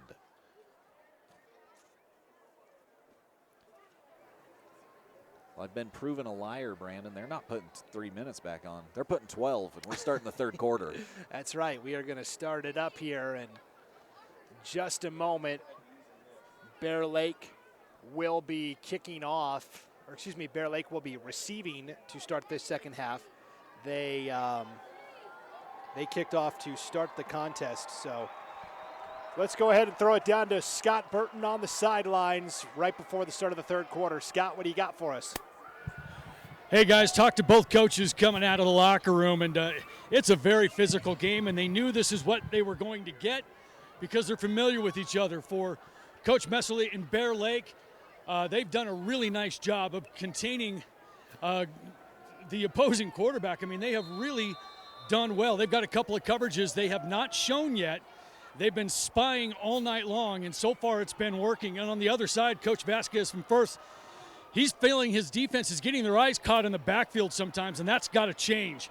They've had a couple of broken containments in the first half, and those are some things they're going to work on coming out of the locker room. But he did mention the injuries. That could play a part as we move into this second half. Back to you guys. All right, thank you, Scott, down there on the sidelines. So two brilliant coaches, the tacticians, the chess match as Bear Lake Beersford returns this kick out to his own 36-yard line where it'll be 1st and 10 for Bear Lake as we start this third quarter of action. Bear Lake moving left to right. I'm really intrigued to see the chess match between these two head coaches, Lauren. Yeah, this Firth defense, they've been on the field a lot. They get that break at halftime. Well, let's see what they can do here. They've bent. They really haven't broke. They gave up the one score. See if they can get some pressure on Neal. First and 10, they will give to Beersford on the end around right to left, and nowhere to go, lost a yard. Got upended on either side of it. Alex Vasquez got him by the legs, and it looked like Gabe Nelson out there to start the second half, the junior, and he got him on the front end, loss of a yard. Yeah, it looked like Vasquez starting wrestling practice a little early in the year and got him up, took him down, 2-point takedown for Vasquez. Both Vasquez's, as you said, they're cousins, outstanding wrestlers, great baseball players. Rigo Vasquez is the Firth head baseball coach as well. And Mo's right there with him as an assistant as well. Those guys spend a lot of time together. 2nd and 11 for Bear Lake from their own 35. Neal will keep it, will spin, and will go right into the teeth of the Firth defense. I think that was both Nelsons that time. Garrett Nelson and Wyatt Nelson comboing on the stop, no gain. Yeah, they bottled up Neal again.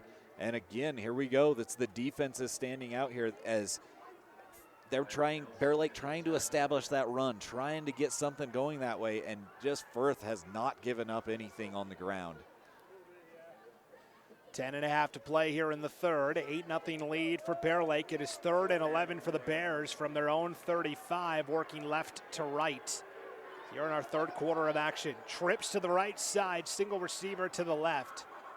Neal out of the shotgun, has the snap. Pump fakes, now throws a dart over the middle, broken up. Kyle Jacobson got his hand in there. They were trying to go to Crane over the middle, but Jacobson knocks it away, 4th down. Yeah, great defensive play and a good job, a lot better job by the secondary defensively for Firth that time. They stayed with the guys they were responsible for, and Jacobson able to knock that thing down and force a punt on the opening possession. So 10-12 to play in the third, and Firth about to get it back. And in a low-scoring defensive game like this, Lauren, momentum can change on a dime. Yeah, a big return, a big special teams play. Just one big play really makes a huge difference. Flake had to jump up to catch the snap back on the punt. Gets off a good one, takes a Bear Lake bounce inside the 35 and will be down at the Firth 32-yard line where it will be 1st and 10 for the Cougars. They'll be working right to left. And again, Firth missing a couple guys. Andrew Garcia, defensive lineman, and Mario Lizarraga, senior offensive lineman and linebacker. No, but really, this is about the best starting field position that Firth has had in this ball game, all the way out to the 32-yard line. And so an opportunity here, maybe flip the field a little bit, maybe give them a little shorter field to work with and see if they can get their offense going here in the second half. 1st and 10 for the Cougars from their own 33-yard line. 2 receivers either side. Alex Vasquez in motion right to left. Quarterback sweep for Vasquez, worked right, went back to the left, and actually that's Carter Britton, 14 on the carry. So Carter Britton, a sophomore wide receiver, took the snap that time and ran with it. It looked like Vasquez the way he was moving. I wonder if they made a jersey change or something, because it's definitely number 14 out there on the field. But you're right, that's a dead ringer for Alex Vasquez. There very well could have been. You know, Vasquez may have had a jersey rip or something. We'll keep a little closer eye on it. For the moment, a gain of a yard. Makes it 2nd and 9. Hand off right side, and this is Alex Vasquez off the right side. And Alex Vasquez picks up 5 to make it 3rd and 5. Yeah, I think there's no way that is Gage Vasquez out there. He's wearing number 14 right now for the Cougars. So maybe a little jersey change. If they're spying on Vasquez so much, maybe they're looking for the wrong number now. Yeah. So a big 3rd down spot here, 3rd and 5. The Cougars trying to get something going offensively. Vasquez under center. Now he's back to pass. Little screenplay set up. They've got room to run.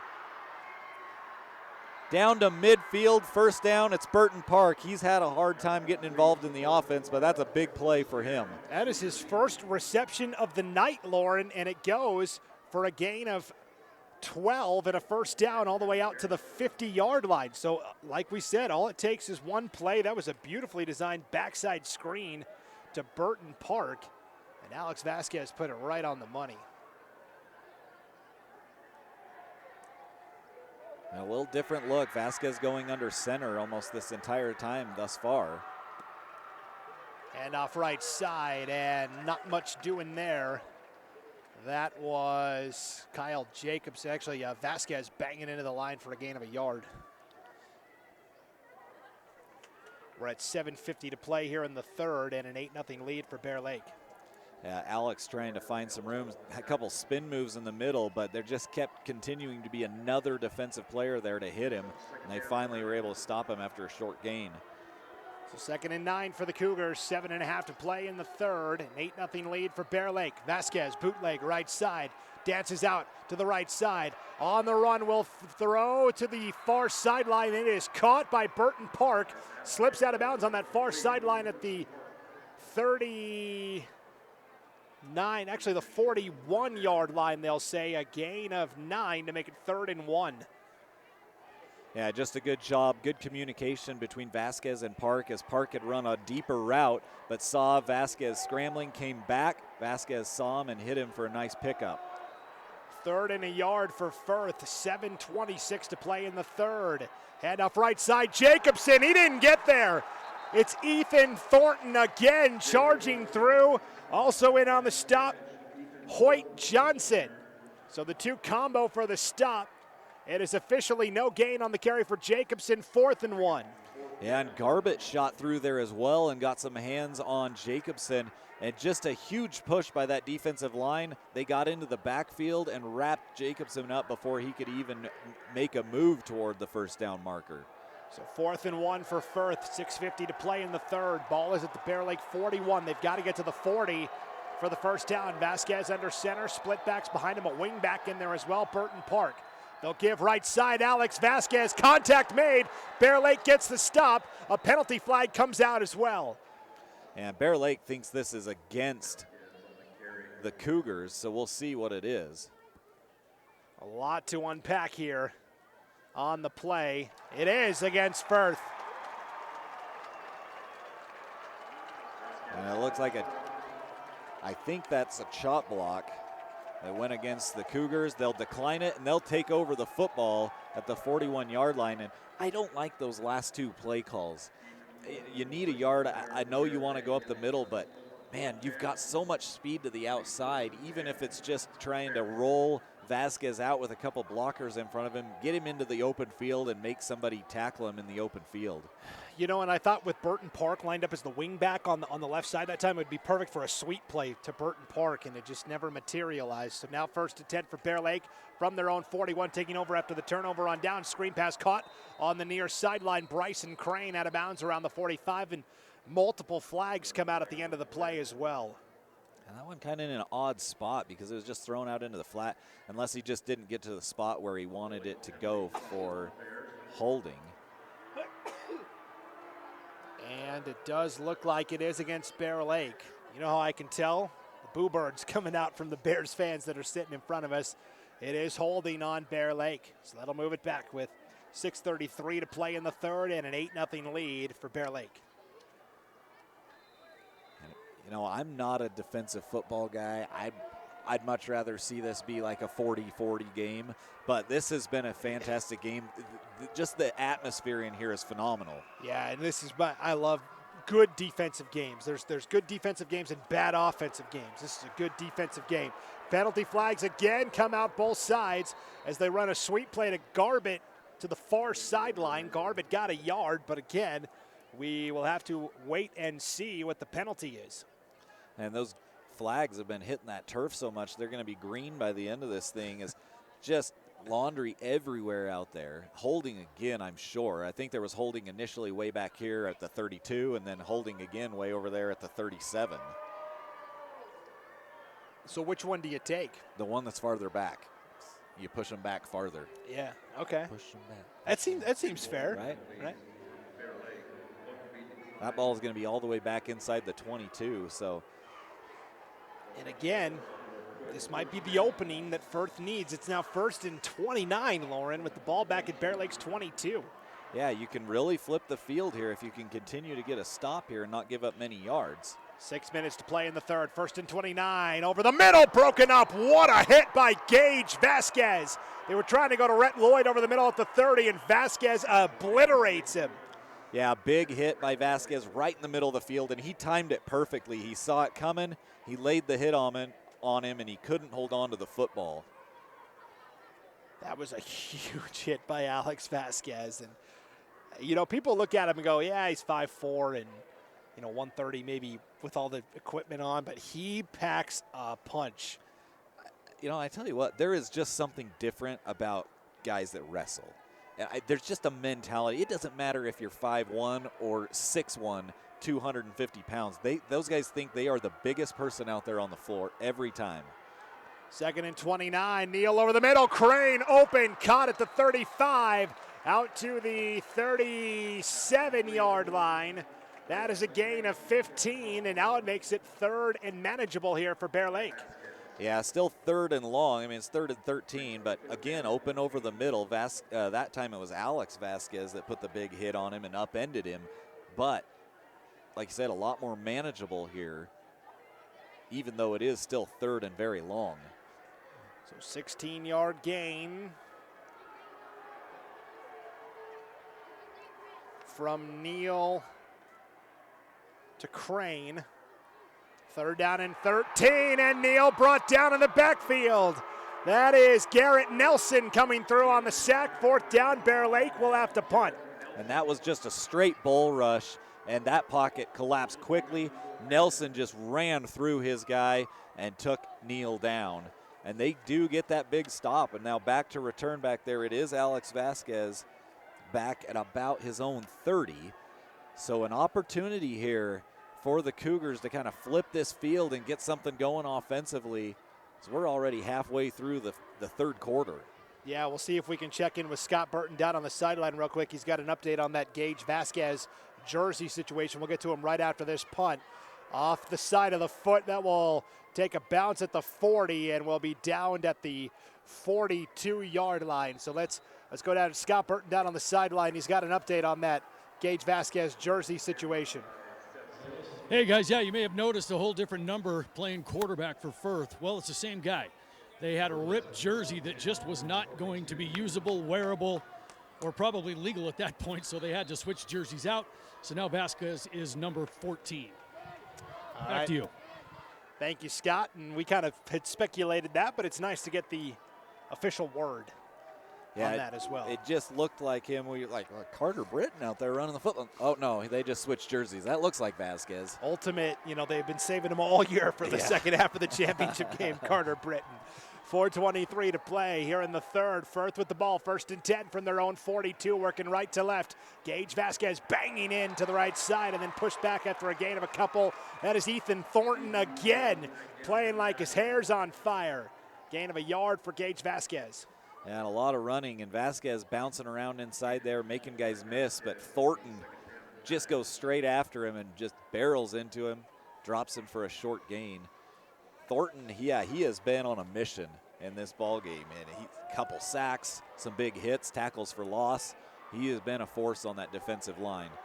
As we get further along here and points are tougher and tougher to come by, that 2-point conversion that Bear Lake converted looms large on what was a busted play. 3:40 to play in the third. 2nd and 9. Vasquez somehow escapes. Now will take off and run right side. He makes 2 men miss across the 45 out to the 48-yard line. A 5-yard gain for Gage Vasquez. He ran about 30 yards to get it and slipped out of like 3 different tackles. It's now 3rd and 3. Yeah, big number 52, Oschenbein, finally able to pull him down from behind and just before Vasquez got up to speed. Oh, man, so Peyton Oxenbein comes through on the stop. It is a gain of 6 on the scramble by Gage Vasquez. 3rd and 3 now for Firth from their own 49-yard line. 3 minutes to play in the third. 2 receivers either side, and the play blown dead before it can start. A false start against the Cougars. Now, this has happened a couple times. This happened right at the end of the first half to them, too, where they had an opportunity. They were down inside the 20, got backed up by some penalties. And happening again here as it's now 3rd and 8. much different scenario than the 3rd and 2 they had. Yeah, both sides tonight really have halted their own momentum with penalties. We're down to 2:35 to play in the 3rd. 2A state championship game. 8-0 lead for Bear Lake. 3rd and 8 for the Cougars from their own 44-yard line. 4 wide, 2 to either side.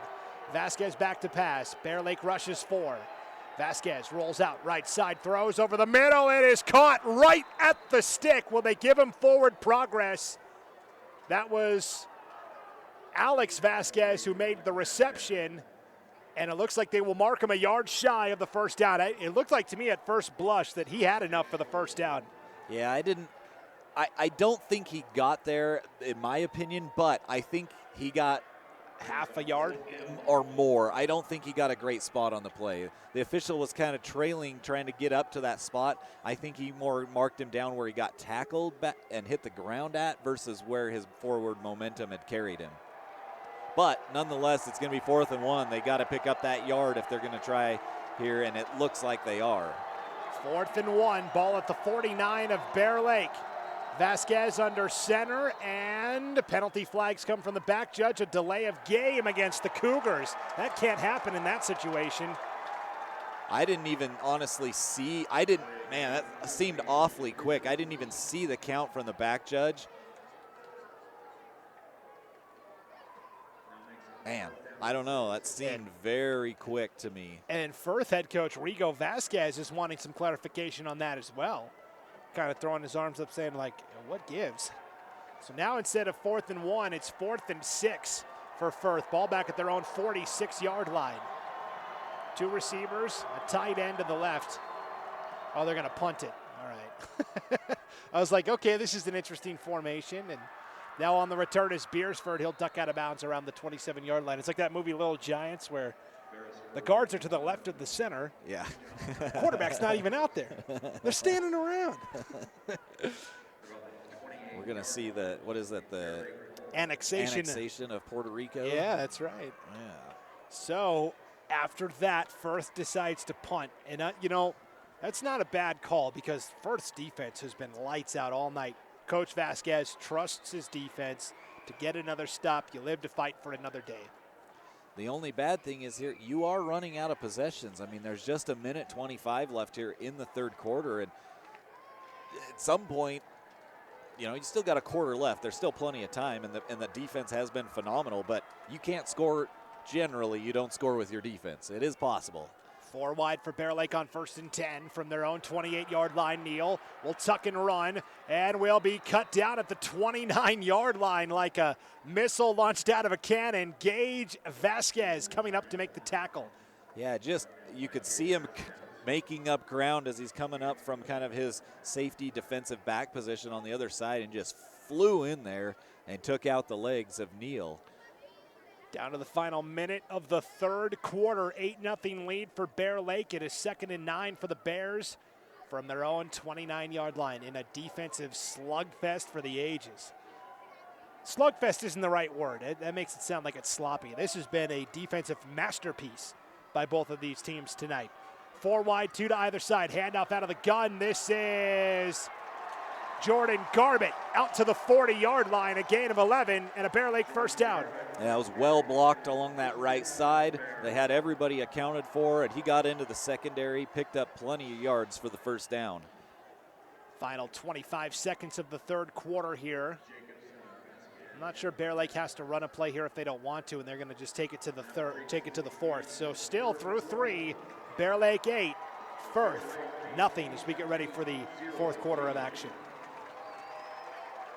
Need help with bookkeeping, personal and business tax returns, or payroll? The folks at Gary H. Tusher, CPA, are ready to help you. Call 208-847-2601 for an appointment or visit their website at garytcpa.com. See Gary in Montpelier at 110 North 8th Street. Gary Tusher and his staff are proud supporters of Bear Lake Athletics. Good luck this weekend, boys. And if you're an Idaho homeowner and have fallen behind on your mortgage because of the COVID-19 pandemic, help is available. The Idaho Homeowner Assistance Fund can help you get back on track. Check your eligibility and apply today at idahohousing.com/HAF or call 888-991-1000. 2166. And Bear Lake Drug is located at 836 Washington. Casey and his amazing staff are the best in town and will provide you with the service and care you deserve. This hometown pharmacy and gift store is your local drugstore and a great deal more. Find them on Facebook or visit their website at bearlakedrugid.com. Bear Lake Drug supports the Bear Lake Athletics and wants to wish the boys good luck at state. And Liberty Chrysler Jeep and Dodge are proud supporters of Bear Lake Athletics and want to wish the boys good luck in tonight's championship game. Bear Lake holding a slim 8-0 lead as we start the fourth quarter. Bears working right to left. 1st and 10 for the Bears from their own 40. Handoff is to Garbett for a gain of 3, but a penalty flag comes out at the end of the play here. It's holding against the Bears. And the Cougars, they've had some opportunities here with these penalties that have backed Bear Lake up. Bear Lake has been able to pick up some first downs that have gotten them out of the shadow of their own goalposts. Oh, offsetting penalties. We had a face mask against Firth as well, so that play's going to stand. Interesting. Okay, that looms large as well. A lot of penalties tonight, I think, because both sides have been very aggressive, going 110%. all the way. And if you're going to make the mistake, I mean, might as well make it at 110%, right? I said that play stands, but it's actually an offsetting, so it's replay, so it's still 1st and 10. Replay the down, basically a mulligan for everybody. Yep. 1st and 10 for Bear Lake from their own 40. 5 seconds gone by in this fourth quarter. High snap. Neal gets it down. Gives to Beersford. Off the left side, looking for somewhere to run. Breaks a tackle to 45 and jukes his way out of bounds around the 47. That is a pickup of 7 to make it 2nd and 3. Again, Alex Vasquez shooting out of there, trying to get him in the backfield. Beersford able to just kind of skip over the top of him and avoid the tackle around the ankles. Big pickup, though, just shy of midfield. This is a big drive for both teams. Yes, because you feel like sands through the hourglass. It's slowly slipping away. Do you understand that reference, Lauren? Yeah, I don't remember what soap opera it is, but I do remember the reference. Yeah, it's Days of Our Lives. There we go. My mom used to watch that religiously when I was a kid. 2nd and 3, handoff right side, big hole and a big hit delivered at the end at the 45-yard line of Firth.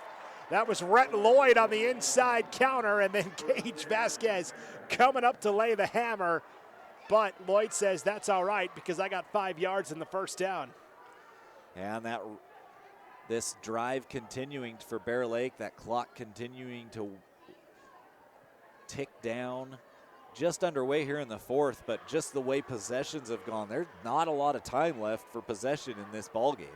11:15 to play in the fourth. 8-0 lead for Bear Lake, and the Bears on the move. 1st and 10 from the 46 of Firth. Inside handoff again. This is Beersford. Out to the 40, and that is a gain of 6 to make it 2nd and 4. Bear Lake's found a lot of success bringing their slot guys in motion and then giving to them on the inside. Yeah, and there's a lot of room for them to dance around in there in the inside too, just kind of bouncing side to side and finding a little room to run. This is the best their ground game has looked throughout the entire game. 10:40 to play. Meanwhile, clock continues to burn. It is 2nd and 4 for Bear Lake. Ball is at the Firth 40. Again, 2 receivers either side. Neal out of the shotgun here. Will send a man in motion. Play blown dead. Another penalty flag comes out for the false start. They had Rhett Lloyd in motion that time, left to right. And every time you feel like, okay, Bear Lake's finally grabbing this bull by the horns, yellow flag comes out, they get bucked off. Yeah, and backed up. That they've been able to continue to convert even when they have been backed up. 2nd and 9 now for them. 2nd and 9 from the 45 of Firth. Neal throwing wide open, man overshot him around the 39-yard line of Firth on the far sideline, trying to go to Beersford on the out route, just overthrew it. It's now 3rd and 9. That's kind of one of those, you go to throw a baseball and you let go of it and all of a sudden just like sails over the first baseman's head by about 20 yards. That's what that pass looked like from Neal to Beersford. Just let go of it funny. Definitely on an upward trajectory. Yeah, it's like a wet ball, just fling, there it goes. Well, you can't blame the weather here. No.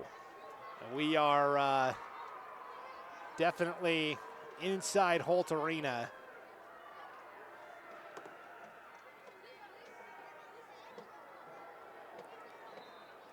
A little kind of out route that was intended for number 5, it might have been Beresford actually out there, number 9, but it was read well by the defense. Firth brought the rush. Neal got rid of it early, and they still do. It looks like they're gonna force them to get rid of this here on 4th down. They might punt it away. Yeah, Bear Lake. Another big stop. But Firth's gonna be pinned back. And this, you're looking for a big play. You're looking for something out of your special teams. This is a big spot to see if Vasquez can get a nice return, but they're not going to get it close to him without a lot of coverage. Yeah, just put that in the air and see what they can do. And here's Firth again, Lauren, taking over with 10-12 to play in this ball game. Are you considering purchasing, selling, building, or refinancing? When making these decisions, you can count on Northern Title for reliable and accurate title and closing needs. You make the choice. Northern Title is combined with local professionals to ensure your real estate needs for over 3 decades. Choose Northern Title, good deeds done daily. Northern Title is proud to sponsor Bear Lake football. Good luck, boys. 10-12 to play, 8-0 lead for Bear Lake.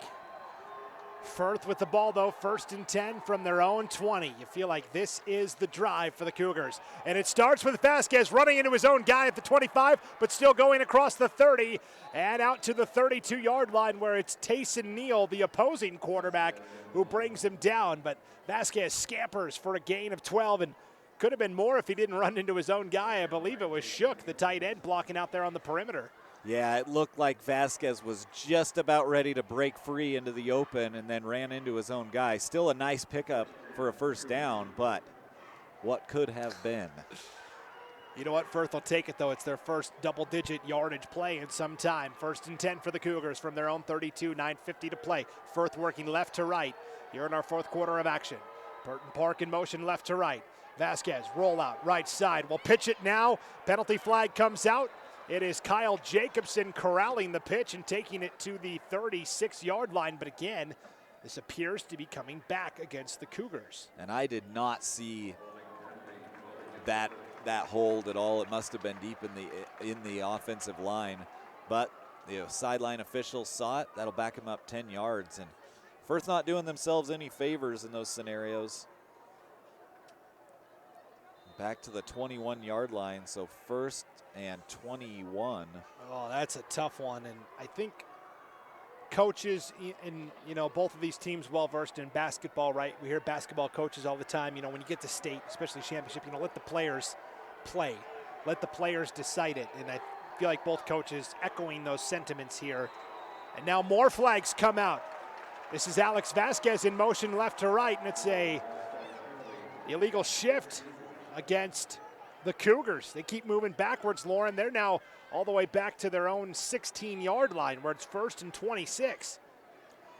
Yeah, just move in the wrong direction of the Cougars. They got to get things under control here on this drive. Just 9 minutes left here in the ball game. Trailing 8-0. 2 receivers either side. It's Vasquez out of the shotgun. Jacobson on his right hip. Vasquez feeling the heat. Now will step up and take off up the middle to the 20. And we'll take it out to the 24-yard line. Nice pickup of 8. Still 2nd and quite a ways to go, though. Yeah, and that, they're really keying on him. Obviously, Vasquez very quick, able to get away. And at some point, you got to think maybe he's going to get free. Either him or Park, maybe he's going to get free for a big play. We just haven't seen it. This Bear Lake defense has been phenomenal. They've been disciplined, keeping him corralled. He's picked up some good yardage, but they've been able to contain him. 8.5 to play here in this 2A state championship game. 2nd and 18 for Firth from their own 24. Vasquez with a man in motion, and more flags come out. And Firth, they've been doing this all year, Lauren. It's a basic tenet of their offense where they bring the slot guy in motion, and they've been flagged now 3 or 4 times in this second half for not getting set before they go in motion. And head coach Rigo Vasquez is going to take a timeout to discuss it.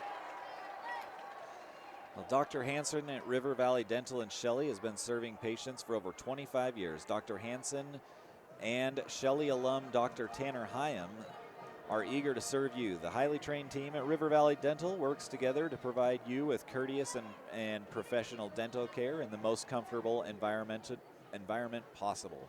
They offer personalized treatments that will help you make an informed decision about your oral health. Dr. Hansen and Dr. Hyam at River Valley Dental are proud to support Firth in the playoffs this year. And Brolams and Shelley is proud to support the Firth boys at state this year and wish them good luck. Go Cougars from everyone at Brolams and Shelley. Fall River Propane is Eastern Idaho's fastest growing residential and business propane provider. We're now serving the Firth area. For the highest quality, hottest burning propane at the most competitive price, call Fall River Propane at 800-632-5726 or visit fallriverpropane.com. Exceptional service, available 24/7. Let's go Cougars. So out of the timeout, 2nd and 23 here for Firth from their own 19-yard line, 8:15 to play. Vasquez rolling out right side, stumbles for a moment, now will take off and run, and will pick up 3 out to the 22-yard line. 3rd and long coming up here for the Cougars. While we've got a moment, let's send it back down to Scott Burton down on the sideline. Scott, what do you got for us? Hey guys, it is loud down here during that little stretch where the offense for Firth was going backwards. We've got the Bear Lake crowd just making all kinds of noise, and the coaching staff for Bear Lake turning around and egging them on. You felt like you're in an NFL stadium trying to draw the procedure penalties, and here they go again. Back to you guys. All right, thanks, Scott. You can really hear that crowd making noise here on 3rd and 20 for Firth with 7:20 to play in the 2A state championship game. Cougars down by 8. They'll throw a middle screen. It's caught by Burton Park, and he's got blockers out on the perimeter for the 25 to 30. And great job defensively at the end, closing his Garbett, Bear Lake's leading tackler on the season, to chase down Burton Park. For the moment, a gain of 11, but more flags come out, Lauren. And a crackback block against Firth. And they got it at the very end there. It was one of the other receivers out on the perimeter and close. And Tayson Neal was the guy who was coming up to make the tackle for Bear Lake. So Bear Lake declines that penalty. So it'll be 4th and 12, and it looks like the Cougars are going to punt it away. And again, I think that's the right call. Trust your defense one more time. 11-yard pass to Burton Park, followed by a punt here from Gage Vasquez. High kick will be fair caught at the 43-yard line of Bear Lake by Beersford. They'll actually mark it up to the 45-yard line. I don't know. It looked like he made that fair catch back at the 43, but that's a good way to pick up extra yardage. Make the fair catch and then take, 2 or 3, maybe 5 yards up forward and give it the ball. They call those hidden yards, Lord. Yeah. Hidden yards. Well, 2 freebies in my opinion right there. So here we are now, 6:49 to play in the 2A state championship game. Bear Lake on top of Firth 8-0. 1st and 10 for the Bears from their own 45. Firth's got to get a stop here defensively to try and get the ball back one final time. 4 wide for the Bears here on 1st down. Neal throws the middle screen. It is caught at the 45, the 50, the 55, the 40, the 45, the 30, the 20, the 10, the 5. It's Beersford into the end zone for a Bear Lake touchdown. 55 yards out. That could be the dagger. Yeah, just a well-designed play. They had a couple of shots at him. It was well blocked, though. The Cougars couldn't get the tackles, and then Beersford just outran the secondary. A huge play to take a 2-score lead here in a game where points have just been tough to come by.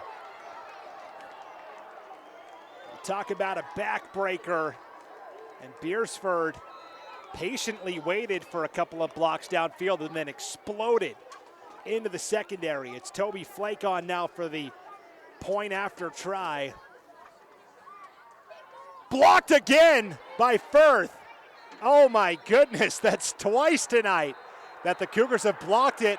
And now the Firth fans upset, Lauren, because When Firth blocked the first PAT tonight, the play was allowed to continue. Now they've blown it dead. There's been a little bit of talk about, that first PAT and was that the right call or not? And that's why the Firth fans were booing after that second blocked PAT, because the officials ruled it dead right away.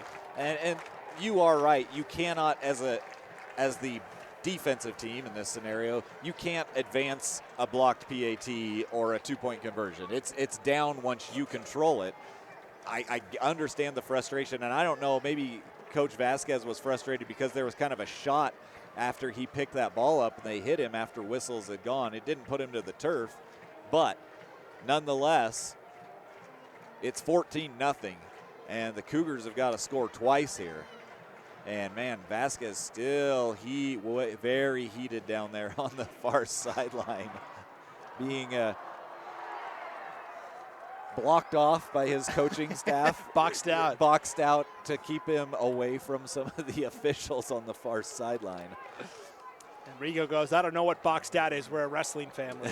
Well, Rigo was a really good basketball player. He may not have been boxed out too often, though. He's pretty fast. Yeah. Matthews Plumbing, been in business since 1947. They're serving the Firth community for over 70 years. Matthew Plumbing wants to wish the boys good luck. Go Cougars. It is going to be a handoff here on the kick return. Alex Vasquez hands off to Burton Park, and Park with a return out to the 34-yard line, where Firth sees it now on the line, 1st and 10 from their own 34-yard line. Tell you what, Kyle Jacobson sealed off that outside edge. He took out 2 Bear Lake would-be tacklers with 1 block. And another penalty out at the 42-yard line. We will see what the call is here. It's a face mask against Bear Lake. Looks like maybe the 5-yard variety. Or not. No, they're still walking. 15-yard personal foul, okay, against Bear Lake. So this helps Firth out. It puts the ball right at the 50-yard line with 6:26 to play. Cougars down 14-0. Need to get to work quickly here. The 2A state championship game. 2 receivers either side here for the Cougars. Vasquez out of the shotgun. Bear Lake fans making a lot of noise. Burton Park, the man in motion right to left. It's a rollout for Vasquez. Will cut back up the middle. Vasquez still going to the 40. And finally brought down at the Bear Lake 39. A scramble of 11 and a first down. Yeah, he is just an electric runner to watch. He's side to side so quickly, making guys miss, and then he can just turn on the jets and get downfield quickly. 6:10 to play. 14-0 lead for Bear Lake. 1st and 10 for Firth from the 39-yard line of the Bears. Vasquez back to pass. Hit as he throws. It's a wobbler. It is broken up and nearly intercepted by Brady Shull. Bryson Crane was in there as well on the near side to break it up. Trying to go to Burton Park on the deep route, and Vasquez was hit as he threw it. That's what caused it to wobble. Yeah, it wobbled. It was short. And the 2 defenders back there, the one of them tipped the ball, and it then hit the other one in the face mask. I think the other one was just kind of waiting there for it. Had it not been tipped, it might have easily been picked off. Yeah, Crane ended up tipping it to Shull, and Firth says we'll take it. 2nd and 10.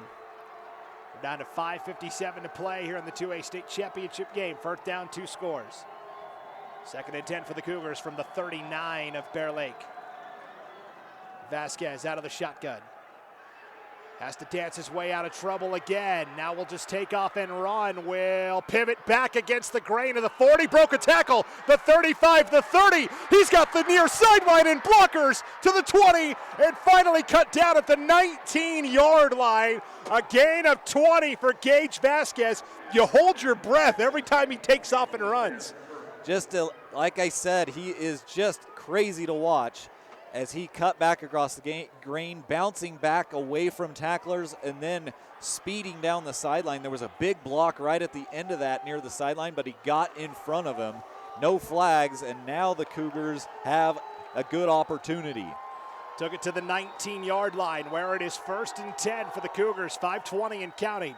Down 2 scores. Vasquez slant route, nearly intercepted by Tayson Neal. jumped the route as he was trying to go to Fisher Arnold that time, and it falls incomplete. Actually shook the tight end, the intended receiver. Yeah, that was scary for the Cougars, as that looked like it could have easily been picked off, and yet it ended up hitting the turf, threw it behind his man, and the Cougars haven't been able to get the pass game going. It just really has been non-existent today, and that's something they really relied on in those first couple playoff games. There's just been no time for Vasquez. He's having to take off and run almost immediately. 5:15 to play. 2nd and 10 for Firth from the Bear Lake 19. Again, 4 wide. Vasquez out of the shotgun. Back to pass. Has time. Right side over the middle. A bullet to the 5-yard line. And a sliding grab made by Alex Vasquez for the first down. It'll be 1st and goal for Firth, following the 14-yard completion to the 5. And Vasquez immediately turned to the official and said, here, come get the ball, come set it. We want to get back to the line of scrimmage. Clock continues to roll. 5:01 to play, and now they'll set it and stop the clock. 14-0 lead for Bear Lake, but Firth knocking at the door here. 1st and goal from the 5. Trips to the right. Single receiver to the left is Shook. Vasquez points out Tayson Neal on the edge. Left side for Bear Lake. Bobbled snap. Vasquez picks it up. Rolls out to the left side now. Will throw across his body to the back of the end zone. Incomplete. It looked like he was trying to go to Burton Park in the back of the end zone, and Gage Vasquez nearly pulled one out of the fire again. And he might have had a little opportunity to run the football too. I don't know if he'd have been able to get to the goal line, but there was space for him to run there, was still keeping his eyes downfield, trying to find a receiver in the end zone. 4:40 to play now. 14-0 lead for Bear Lake. Firth facing a 2nd and goal from the 5. 4 wide, it's Shook and Alex Vasquez to the left, Park and Arnold to the right. Jacobson on the right hip of Vasquez out of the shotgun. Vasquez back to pass, throws to the middle. Diving catch made for the Firth touchdown. Gage Vasquez to Alex Vasquez. And the Cousins connect for 6. Just a great spot for that ball. The only guy that was going to get to it was Alex Vasquez. Gage hits him right on the money, and now we've got a ball game here. Just 4.5 minutes left, but the Cougars, if they could put in this 2-point conversion, now we're down to just a touchdown. That makes things very interesting. And the quote-unquote book, the fictionary book that exists, right? The book says to go for 2 here, and the book says extra point, and then you worry about the 2-point conversion, later. But if 2-point conversion's your thing. That's true. Firth hasn't kicked it much this year. They'll line up and go for 2. Vasquez rolling out. Right side now back against the grain to the left. Will try and take off and run and throws at the last moment and throws incomplete. So now it sets up, you need the touchdown and the 2-point conversion just to tie with 4:35 to play. But what a big series for Firth as they march it down the field and get on the board. They'll kick it deep, bank on that defense one final time, see if they can get the ball back here with 4:35 to play. Yeah, if you can, especially if you could stop Bear Lake from getting a first down here, you're going to give yourself plenty of time. You're going to get the ball back with 3 minutes, maybe 3.5 minutes if you can stop them. And you've got a couple timeouts left. The Bears have 3, the Cougars have 2. So neither team really hurting in the timeout column, but we're running out of time. If you're a Firth Cougar fan, you're running out of time on that clock. Yeah, 3 timeouts left for Bear Lake, 2 timeouts left for Firth. While we wait for the kickoff, let's try and squeeze in another sponsor or 2. Brolum's in Montpelier is proud to support the Bear Lake boys at state this year and wishes them good luck. Go Bears from everyone at Brolum's in Montpelier. Go Lightly Financial in Preston is there to help you get your financial house in order with tax planning, life insurance, even estate and retirement planning. Let Go Lightly Financial take just a little stress away by helping you and your family today. Call Eldon Go Lightly, 852-2375. Good luck to all my friends in Bear Lake. Let's have a great game, boys. And Matthews Plumbing has been in business since 1947. Matthews Plumbing, they can service new or existing homes. They've been serving the Firth community for over 70 years. Matthews Plumbing wants to wish the Cougars good luck in tonight's game. What an epic battle this has been. They do go for the onside kick. It is recovered by Tayson Neal at the 45-yard line. And so Bear Lake will have it in pretty good field position to start. Let's see if we can send it down to Scott Burton down on the sideline one more time. Go ahead, Scott. Hey guys, things just got interesting down here. I'm over on the Bear Lake sideline, and on that touchdown that Bear Lake scored, it went from almost celebration because they had been playing so well defensively to all of a sudden you can feel everybody tightening up just a little bit. It just got intense down here with that last touchdown by Firth. Back to you guys. All right, thank you, Scott. Everybody holding their breath to see how the final 4.5 minutes will play out in this one. They will hand off up the middle. Bear Lake on 1st and 10 from their own 44-yard line. It's Garbett taking it for a gain of 5 to make it 2nd and 5. Tell you what, the last couple series, there have been a lot of high snaps that Neal's had to jump up and get. That's something to keep an eye on because he hasn't let one get by him yet, but that could be a disastrous play for Bear Lake if one does. And Firth going for the onside kick there kind of surprised me a little bit too, but we'll see if that Cougar defense can get a stop here. 2nd and 5 for Bear Lake from their own 49, working right to left. They'll let the clock run as much as they can. We're down to 3:50 to play in the game now. They will give inside to Garbett, and Garbett brought down right across the 50 to the Firth 49-yard line. That is a pickup of 2 to make it 3rd and 3. And again, another big 3rd down position here. We'll see if Bear Lake tries to go to the air. We've seen them go to the air in some big spots here on 3rd and 4th and short. This would be dangerous because if you don't get it, the clock's going to stop. But if you do, it's kind of a demoralizing play. 3:14 to play, 14-6. Bear Lake lead is 8. 3rd and 3 for the Bears from the 49-yard line of Firth. High snap again. Neal out of the gun. Gives to Garbett on the draw. He's brought down in the backfield by 4 different Firth defenders. Garrett Nelson coming through. He's got the ball at the end, but Garbett will be ruled down. You talked about the high snaps. That threw off the timing of the play. The handoff wasn't clean to Garbett. Garbett ends up losing 4 yards on that carry. It's 4th down, and now what do you do if you're Bear Lake? I think you have to punt away. Yeah. I mean, you've only given up 1 score, and it's taken everything Firth has got to drive down the field. You punt this thing away, and you try to make them go 80, 90 yards to maybe tie the ball game if they can get the 2-point conversion and the score. Bear Lake's seen this movie before. It's 4th and 7 for the Bears from their own 47-yard line. They'll punt. This is exactly what happened last week, Lauren. Westside was down 8. There was about 3 minutes left. They drove 76 yards for the game-tying touchdown and 2-point conversion to send it to overtime. So we'll go ahead and see.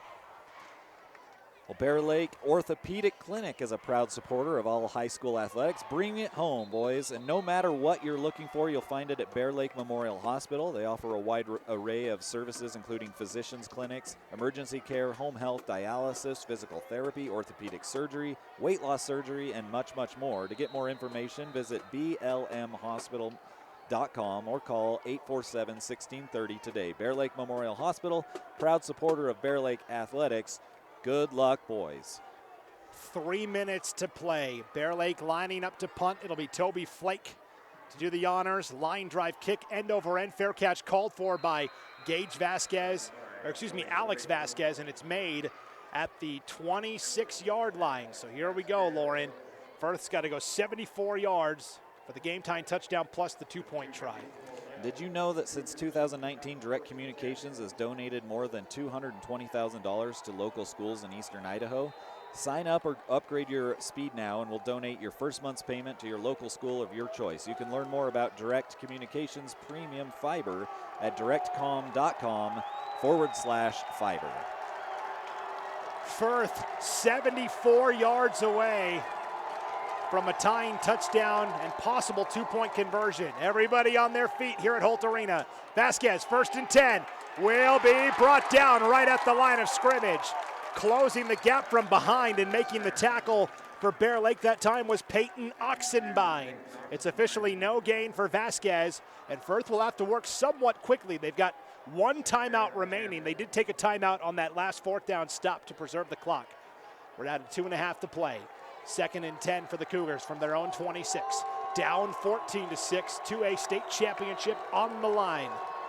Again, 4 wide for the Cougars. Vasquez back to pass.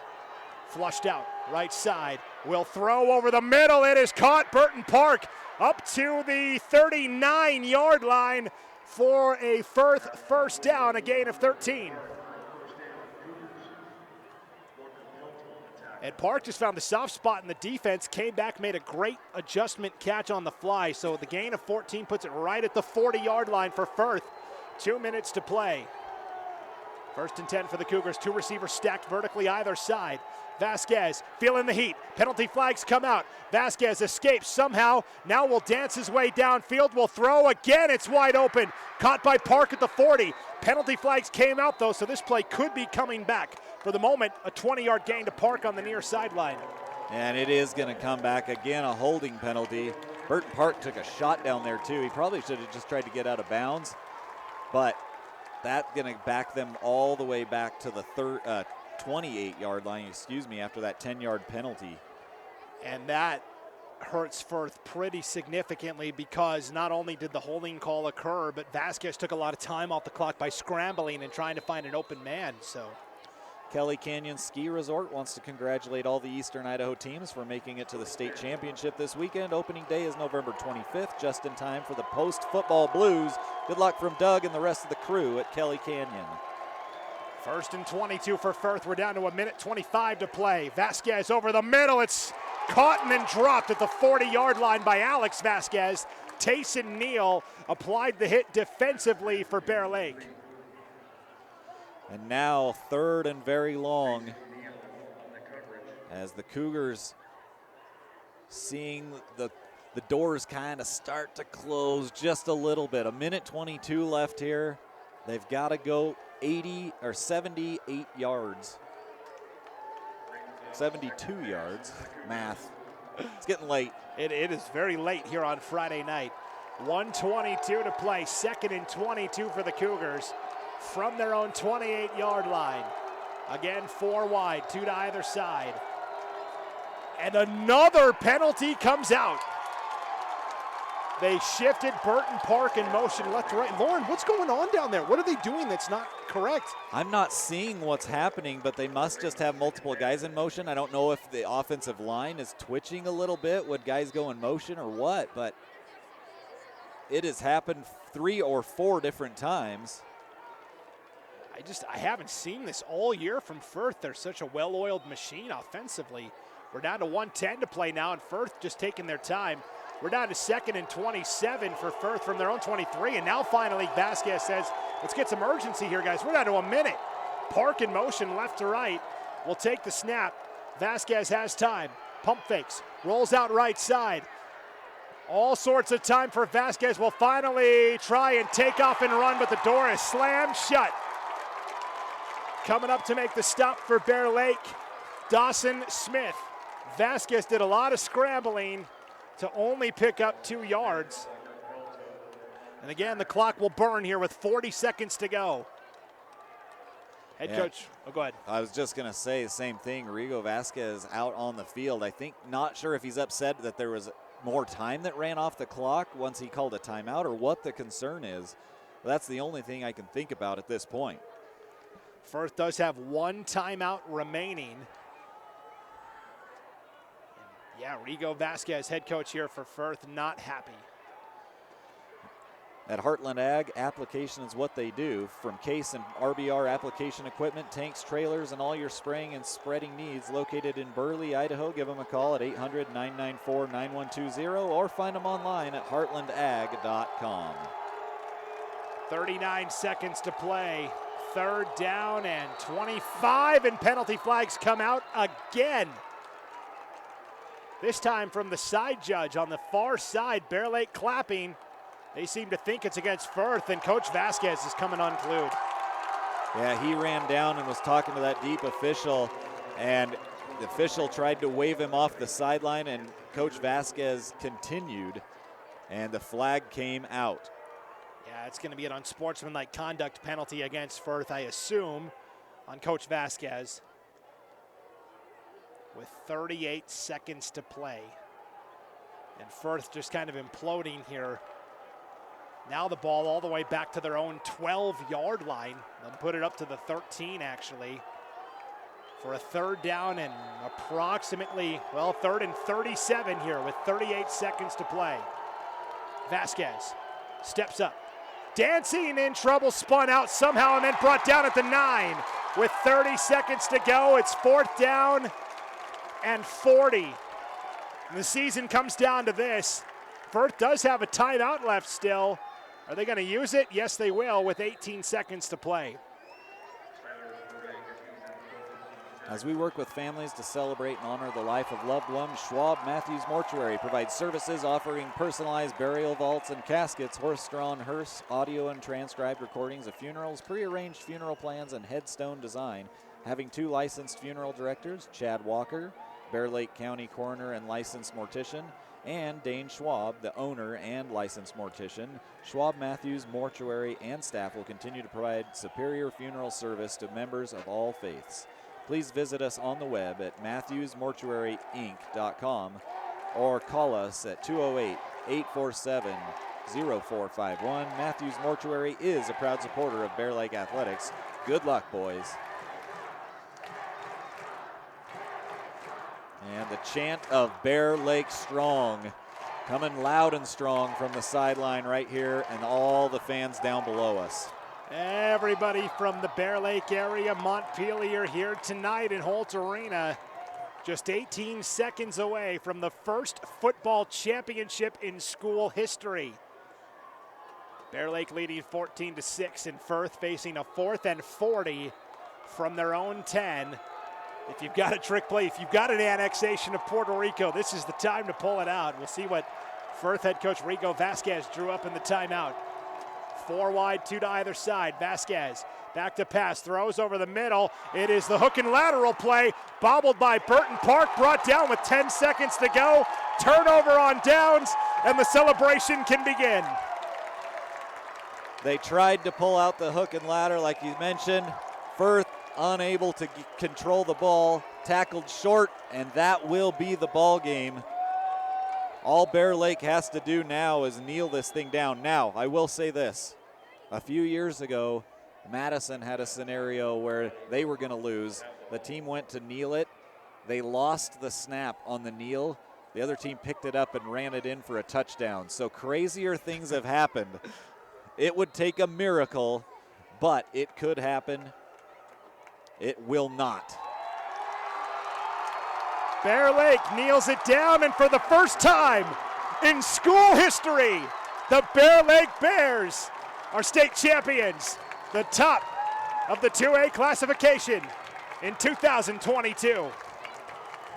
It's a phenomenal football game between these two teams. We knew that it was going to come down to this. We knew it was going to be a defensive battle.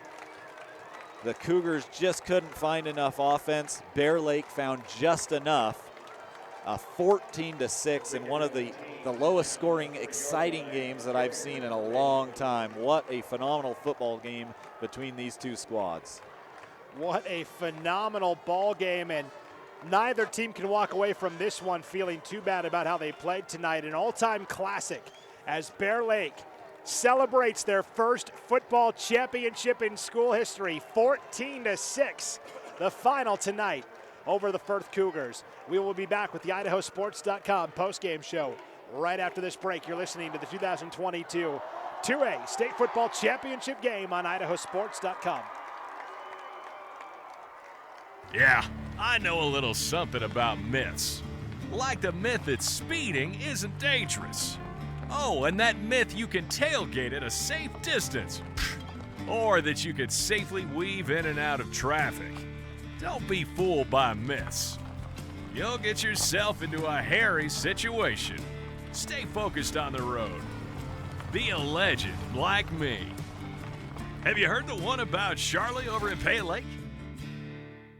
Look at that. The unmistakable swagger of someone fully covered with health insurance through Your Health Idaho. Health yeah! Enroll by December 15th and you could qualify for quality health insurance starting at $0 a month. Dear gas prices, go take a hike. Toyota is the #1 retail brand for electrified vehicles for 22 years. Think you can stand in my way? We got this. Toyota Hybrids. Toyota, let's go places. I am Kevin, and I'm from Idaho Falls. It's important for the disabled to be vaccinated because of COVID. I chose to be vaccinated because I didn't want to be sick or in the hospital. Getting the vaccination, my experience was painless and worth it. It was a very wise choice. Taking the hard path isn't always easy. It takes courage and determination to do hard things. Quitting tobacco and vaping is possible. You decide when. We'll show you how. Learn more at projectfilter.org or call 1-800-QUIT-NOW. Hello? I was in an accident. You okay? Yeah, I'm fine. I had my seatbelt on. Welcome into the IdahoSports.com postgame show from Holt Arena on the campus of Idaho State University in Pocatello. Brandon Baney, Lauren Jensen back inside the broadcast booth as the Bear Lake Bears celebrate their first football championship in school history. 14-6, the final tonight over the Firth Cougars. This was the defensive battle that we expected coming in, Lauren. It ended up being a couple of touchdown passes from Tayson Neal that did the trick. The 48-yard connection and then the 55-yard backbreaker to Tyler Beersford in that second half. Yeah, and that really was the backbreaker. And then, you know, late in the game, the Cougars had scored, and then the momentum just swung back. Firth in a tough spot trying to get back into this ball game. We talked about a lot of flags, just a very tough defensive game, some mistakes that really hurt the Cougars, and some that hurt Bear Lake too. They were able to overcome and win this football game. And the chants of Bear Lake Strong continue to emanate from all of the fans that came from the Bear Lake area and Montpelier tonight.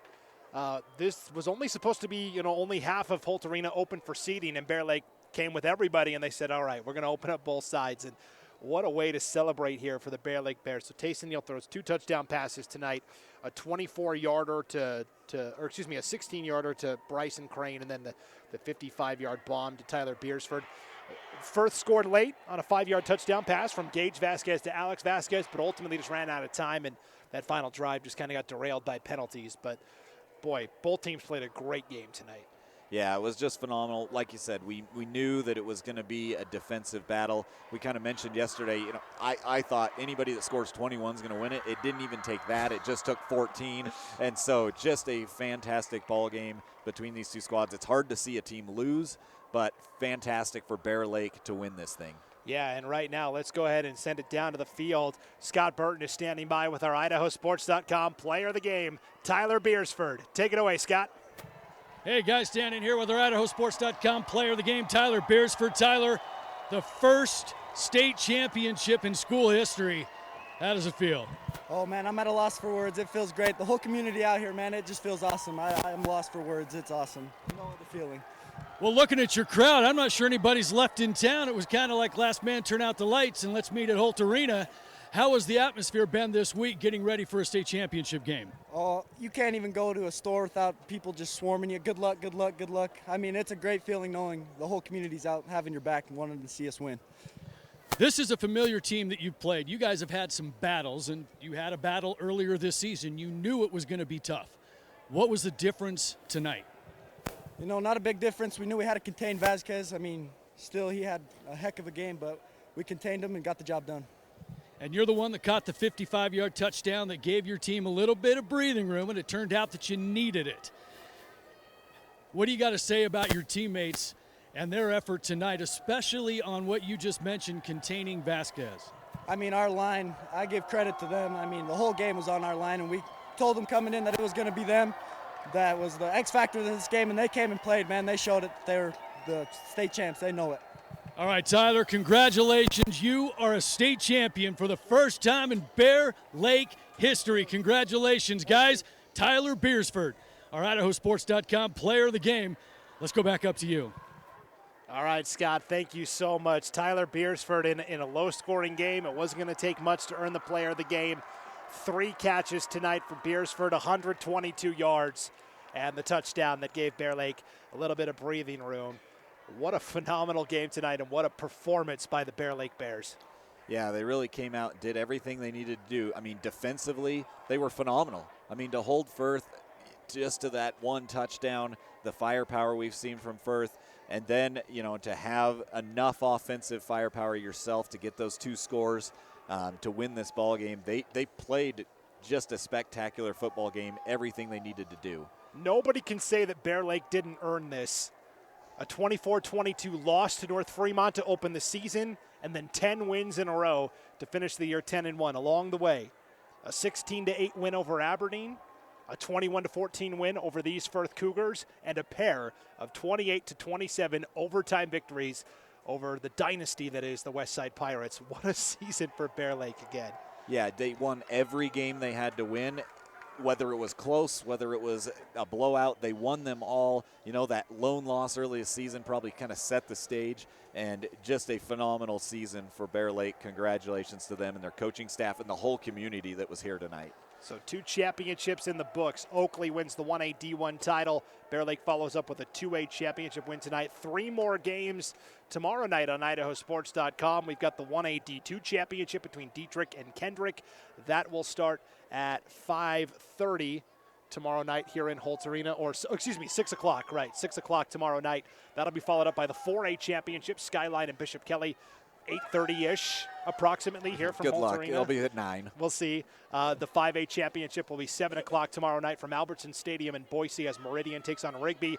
And then the 3A championship will be Saturday, 1 p.m. at Middleton High School as Shooker-Salem takes on Homedale. So stay tuned to IdahoSports.com for all of your championship coverage. But what an opening night, and especially in the late game as Bear Lake wins 14-6 over Firth. This has been an IdahoSports.com GameStreams production of the 2022 Idaho High School Football Playoffs.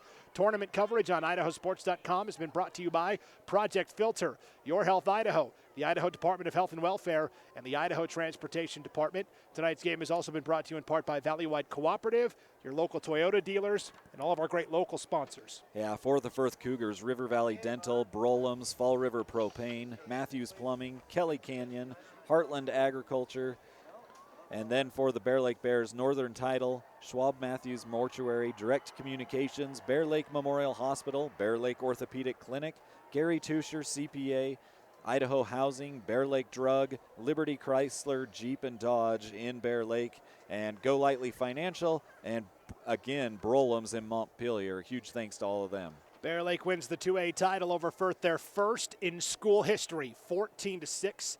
The final tonight. Big thanks to George Casper, the events coordinator here at Holt Arena, and everybody for always taking care of us here during the postseason.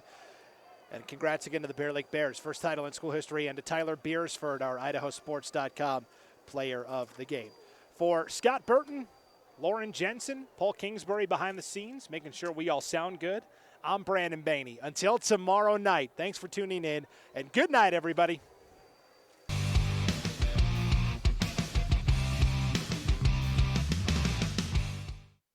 This has been a presentation of IdahoSports.com GameStreams. This broadcast is copyrighted to IdahoSports.com. Any rebroadcast, retransmission, or other use of this broadcast without the expressed written consent of IdahoSports.com is strictly prohibited.